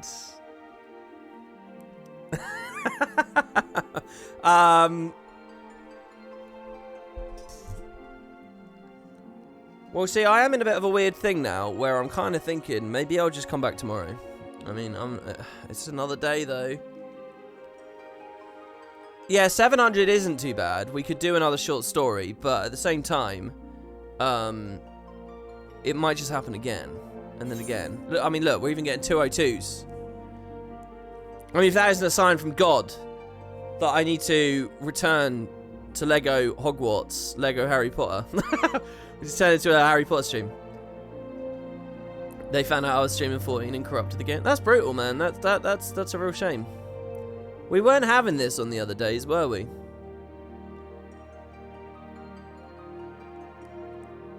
Yeah, my streamer's trying to do Shadowbringers stuff during Endwalker. Can you all log out? Yeah, I suppose this category must just be... I mean, who's playing Eden at this point, right? I'm sure it's full of everyone doing Endwalker.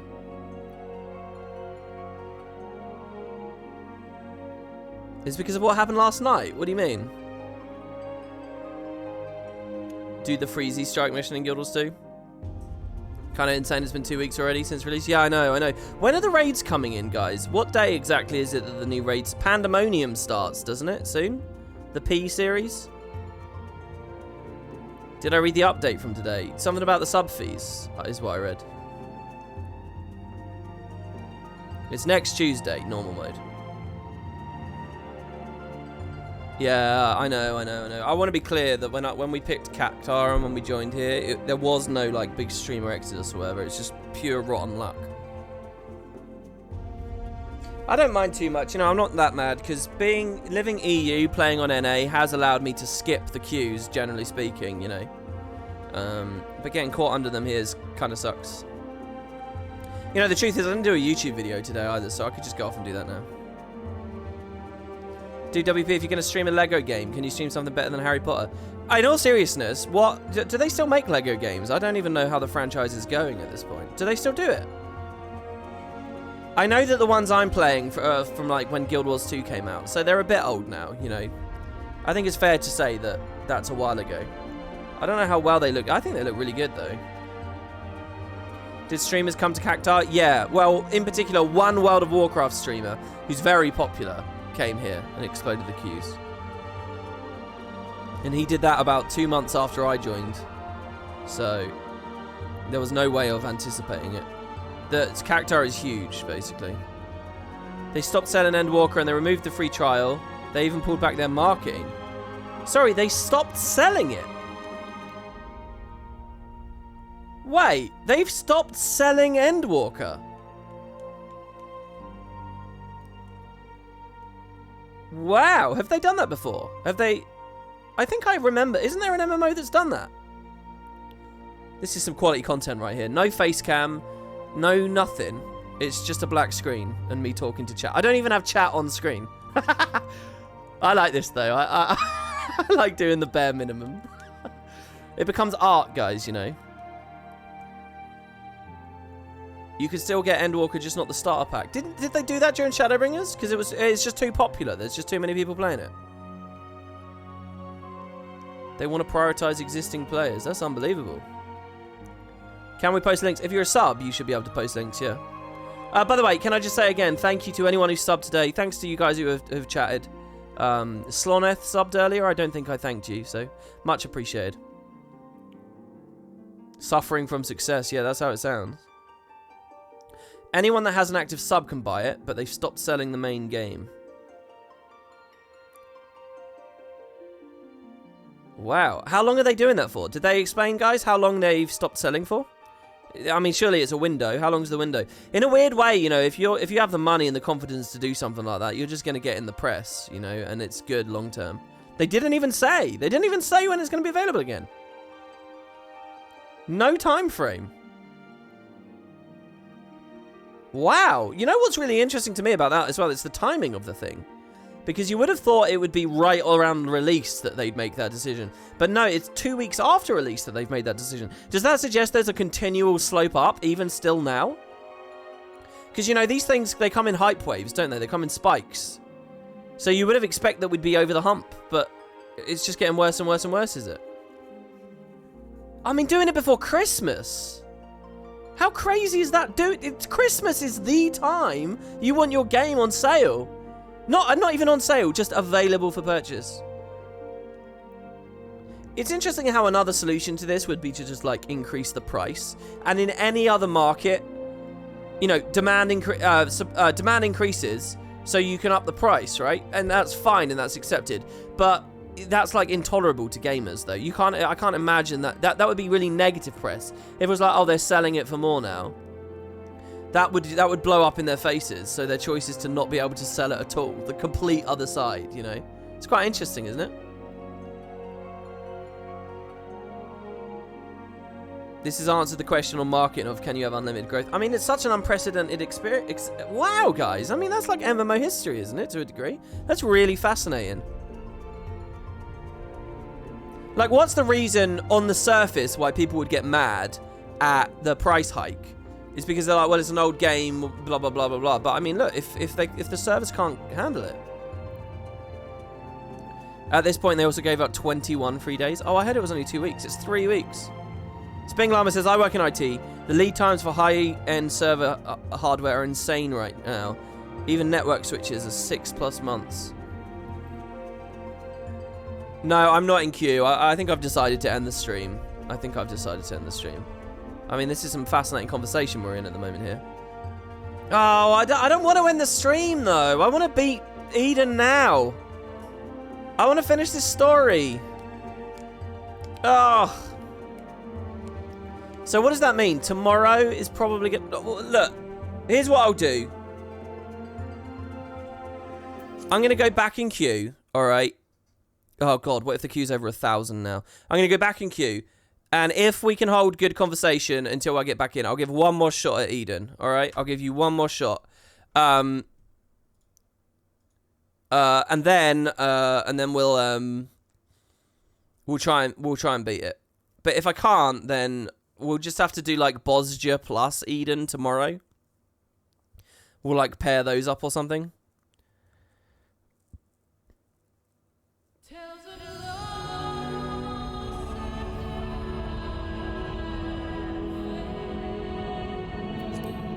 She's got a beautiful voice, man. I don't know who that is singing, but I think I love her. Right. There you go. Look, it's not too bad. We got 600. All right, let's see. All right, back to the thing. No, I'm not gonna live. No, I'm not live reacting to someone else's documentary. I'm not doing that. You've heard the opinion that the lack of server capacity is all Square Enix's fault, regardless of the backorder, due to a large population increase even before earlier in the year.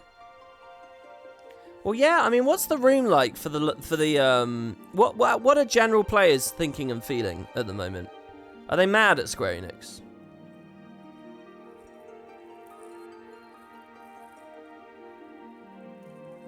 Susan Calloway is the singer.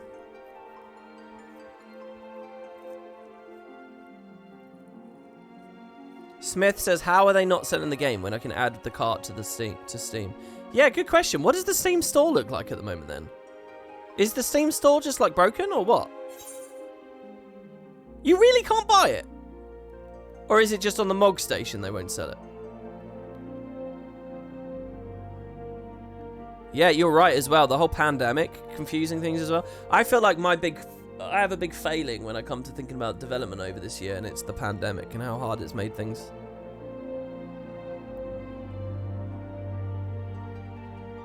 Players are frustrated, but understanding it helps that Square Enix is apologetic.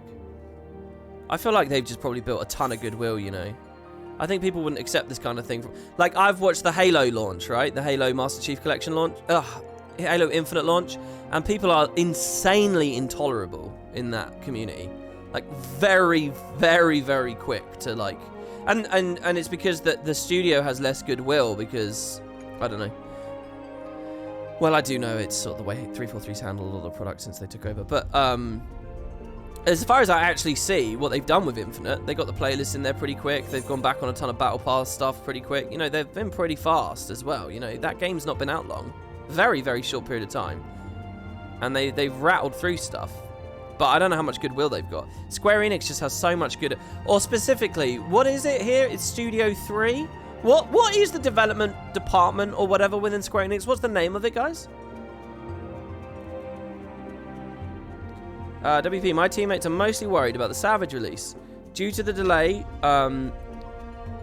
some of them couldn't move their holidays, so we have less hours. We also now worry that after work, people won't be able to log in. People are also worried about the upcoming race for World First, which was very highly anticipated since many of the World of Warcraft World Race coverers have moved to 14 recently. Oh, that's it. Creative Business Unit 3. What an ugly name, by the way, can I just say? It's hilarious to me that such, like, passionate, like, specific goodwill and fanboyism is towards one of the most corporate-sounding, sterile, distant studio names ever. Creative Business Unit 3. That's hilarious.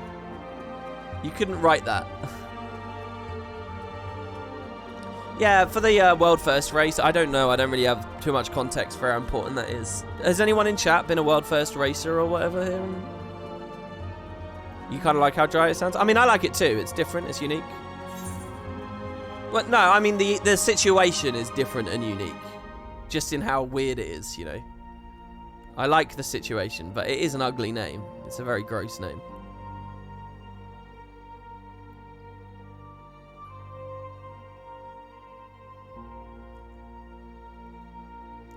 21 days of free time is millions of dollars. They have tons of community goodwill. Well, you know, there's some overlap, though, between the rage that they're assuaging and sort of stimmying, rather than that they would have lost otherwise, and people who never would have re-upped anyway in the first place. That middle ground is lost regardless, you know.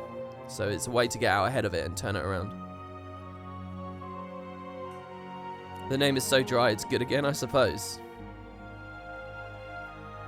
You feel bad for people who can't log in at 3 PM and then just hit their spacebar every 15 minutes? This is going slow, this. How long did that short story take before?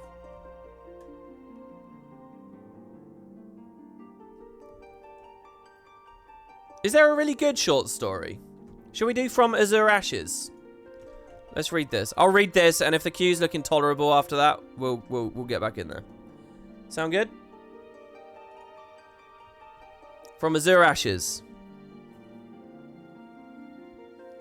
You left my stream, did the weekly shop, and I'm still queuing. Oh, hold on though. We were in game and we got kicked out again. Come to Ferry. Our queue is 60 people. How about doing all the trailer reactions right now that you'd planned for Endwalker? Eh? What trailer reactions? Oh, you mean the 1.0 story thing? No. We can't just bung that in here. Alright, this was recommended earlier. I don't know how good it is. The breeze that caressed the ruined palace seemed tinged with gold. More than anything else, it was said that the great worm Ratotiska loved to weave songs, and the eldritch power of her verse still lingered here, 1,000 years after her voice was forever silenced by the treachery of mortals. In the wake of her death, the dragons had named her home in the clouds Sor Kai, words which mean grieving apology, out of the guilt over their failure to protect her, and left the place untouched. A lone figure took in the scene before kneeling to lay a bouquet. I know I make it for a strange messenger, but the war is over. It's another Estinian story, is it? It was, he conceded, an awkward utterance, but how could it be otherwise? What else could he say to the she-worm whose murder had kindled the flames of the Dragonsong War, whose sole purpose in life had been to hunt her kind? Sorry? Even as he struggled to fashion an apology, a sudden gust scattered his offering of flowers, sending petals billowing in all directions. I did not expect to find thee here, Azure Dragoon. Estinian did not so much hear the voice as feel it echoing in his mind, but he both heard and felt the beating of mighty wings that followed. Looking up, he beheld a familiar white form descending. Hraesvelga. So much for privacy.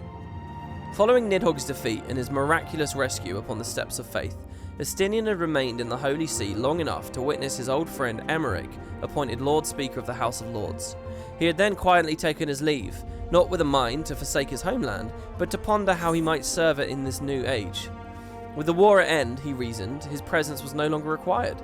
There was no place for a man who had spilled as much dragon blood as he, much less one who had turned lance and fang upon his own people as his enemy's thrall. Where to then for Ishgard's unwanted champion? Estinian could think of several places, and so he'd embarked to make a journey. To the ruins of Ferndale, the village of his birth, to offer a prayer to his beloved mother, father and little brother, Hamignant. To a cliff overlooking the capital, to give thanks to the knight brave and true whose sacrifice had kept Ishgard's hopes alive. What's this referring to? Oh. Horshavon? To the floating continent, Azisla, to pay tribute to the maiden of conviction who blazed a path for her comrades by burning the candle of her life. His old self would never have contemplated such a sentimental journey, but times had changed and so had he. Last of all, he'd come to Sor Kai, to voice his regret to the long-departed Ratotiska, a visit he had hoped would go unnoticed. Spying ill becomes you, worm, Estinian growled. The great worm's muzzle contorted into what must have been a smile. Ah, do I intrude? I but desired to show mine appreciation for thy gesture. My brood sister would have welcomed it. For a time, Estinian's soul had been merged with that of Nidhogg, the dread worm's tumultuous storm of emotions commingling with his own. The rancour, the fury, the grief, he had felt it all, and the grief lingered even now. The gulf left behind by Ratotiska's passing was one he knew as well as any man or dragon, and thus were Hraesvelgur's words more comforting than the worm realised. I am owed no such kindness, but thank you, Estinian replied, his voice catching in his throat. Gathering himself, he continued, and for what it's worth, I am Azure Dragoon no longer. This age has no need of my lance. At this, the great worm's eyes narrowed. And yet there it is upon thy back, fair dripping with my blood brother's essence. The observation caught him wholly unawares. When he had left Ishgard behind, he had done so without his dragoon's armour, deeming it a relic of a former life. Yet somehow it had not occurred to him to likewise lay down his lance, warped though it was by Nidhogg's power. Estinian's confoundment was plain to Hraesvelgur, and when he spoke, it was in tones tinged with the faintest trace of pity. Thy fight is not over, mortal, as thou knowest only too well. The sting of another realization. Damn you, worm. He had the right of it, of course. Azure Dragoon or no, there was still work to be done. Perhaps even for a lance tempered and honed in an unjust war. If thou wouldst fight for man and dragon both, then come with me. Unto thee I shall bequeath an armour befitting a true dragoon. Oh, this is the bit that explains why his armour's a different colour, right? Without waiting for a response, Hraesvelgur leapt into the sky with a powerful kick, his tattered wings bearing him away so swiftly that his looming form soon became no more than a speck in the heavens. Snapping out of his reverie, Estinian dashed to his mana cutter and took off in pursuit. After a brief flight, they came to a cluster of ruins upon the fringes of Sorkai, a stable for wyverns during the forgotten days of harmony, Estinian guessed. There the great worm landed, and after he had followed suit, Hraesvelgur nodded toward the heart of the ruins. They had not walked far when Estinian caught sight of what he knew at once to be their destination. By the Fury. Inside what appeared to be the remains of a barracks built for men sat several armoury chests. All bore the scars of the inexorable march of time, save one, a pristine example preserved by some manner of draconic enchantment. Estinian needed no further encouragement. As he approached the chest, Hraesvelgur broke the silence. In the beginning, dragoons were men who fought beside dragons, not against them. Ratotiska took great pleasure in bearing such fearless souls upon her back, and thus did she bless her armour with her power. Lifting the lid, Estinian's jaw fell open. Before him lay not one, but two magnificent suits of plate armour. Their hue was all too familiar. Azure. Gods forgive me. At first, men felt honoured to receive such gifts, but the more power they received, the more they craved, and all too soon, naught save the source of that power would sate them. And so they butchered her, devoured her eyes like feral beasts. The armour of the first dragoons, brimming with power freely given, the mere sight of it made Estinian's heart swell, but he made no move to claim his prize. Why, he said at length, why grant me this power? What makes you think I'm any different from Thordan and the rest? At this the worm paused, head lowered, before answering softly, A maiden did give me cause to believe in thy kind once more.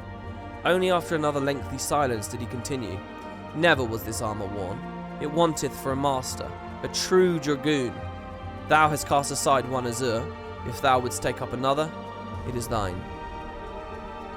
A short while later, Estinian emerged from the barracks with a new armour and newfound purpose. The azure plate gleamed brilliantly as it caught in the light of the midday sun. Such armour deserves a name, he declared, and I know one which befits it well. Hraesvelgur stared at him expectantly. Iceheart, for it shall watch over a man ignorant of all things, save how to wield a lance steeped in anger. At these words, Hraesvelgur threw back his head and let loose a mighty roar, both of approval and amusement. The dragon had chosen well. When Estinian finally left the churning mists, his feet carried him almost of their own volition toward the battlefield once more, there to cut a path for his comrades, whose struggles yet still continued. Time went by, and the war for Alamigo's liberation found the forces of the Eorzean Alliance at the fortress city's doorstep. From his cliffside vantage point, Estinian watched as the host wended its way through the locks, a great serpent with soldiers for scales. Though they were too far away to see, he doubted not that his comrades were among them. Amaric, Alphino, the Warrior of Light. He had silenced the monstrous cannon at the Castra Mabania to pave their way. The final act of casting down the Guardians, he left to them. This is nice, hearing his side of those Stormblood events. Something else demanded his attention. A matter for him alone. Make that 2 matters, he inwardly corrected. Spent of Aether as they were, it had been no easy task to track them down. As the final battle was joined and his friends fought on, he quietly intercepted a squadron of flying armour that was moving to flank them. It was then that he felt the call. A power he knew as innately as he knew himself, emanating from the skies high above the royal palace. Pulling the tip of his lance free of a smouldering wreck, he struck out at a brisk run, making his way through the unfolding chaos. But by the time he finally emerged in the gardens of the royal menagerie, it was all over. All save his own task. Even without seeing them, he knew where they were. Striding through the exotic flowers, heedlessly of their beauty, he came to halt at a patch like any other. And there they were, Nidhogg's eyes, staring up blindly at him. Well, well, well, what a fine mess we've made, he greeted them as old friends. All but feeding that primal, eh? All but spent feeding that primal, eh? Well, you won't be making any mischief with that amount of Aether. He drew his lance, named for his nemesis and the dragon he himself once was, and aimed its deadly point at one helpless eyeball. Still, better safe than sorry. Were these lines we saw this in the final cutscene. Were these lines actually in the game? I can't remember what he said. I guess they were. Bracing himself body and soul, he plunged into the eye. It gave way readily, turning into black mist and disappearing into the crimson sky. Wasting no time, he then consigned its twin to the selfsame fate. There ends your hateful legacy. I think I might remember that line from the game. Thus did Justinian's journey come to an end. A journey which had seen him revisit the past and in so doing find a future.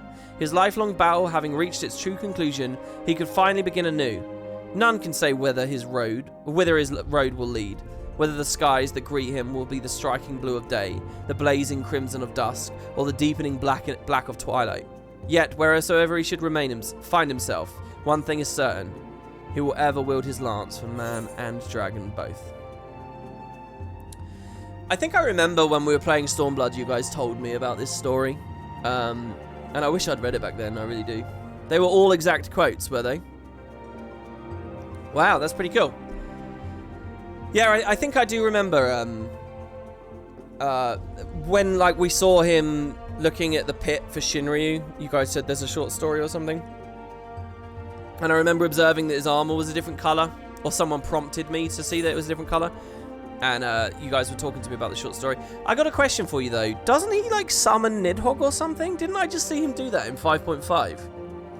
Didn't I see Justinian? I thought he was still somewhat merged with Nidhogg, therefore.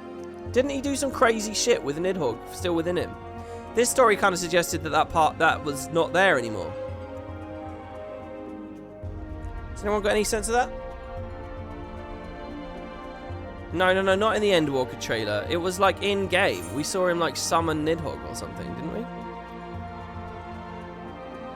I swear we were in a battle scene somewhere and a giant friggin' dragon appeared and it was him literally having Nidhogg with him. He's always calling on Nidhogg?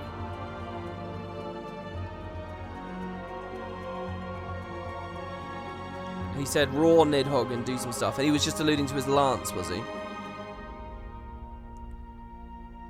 It does seem he can converse with it. Yeah, then he did a bunch of star divers. Yeah, was that 5.55? Or 5.6? What do we call it?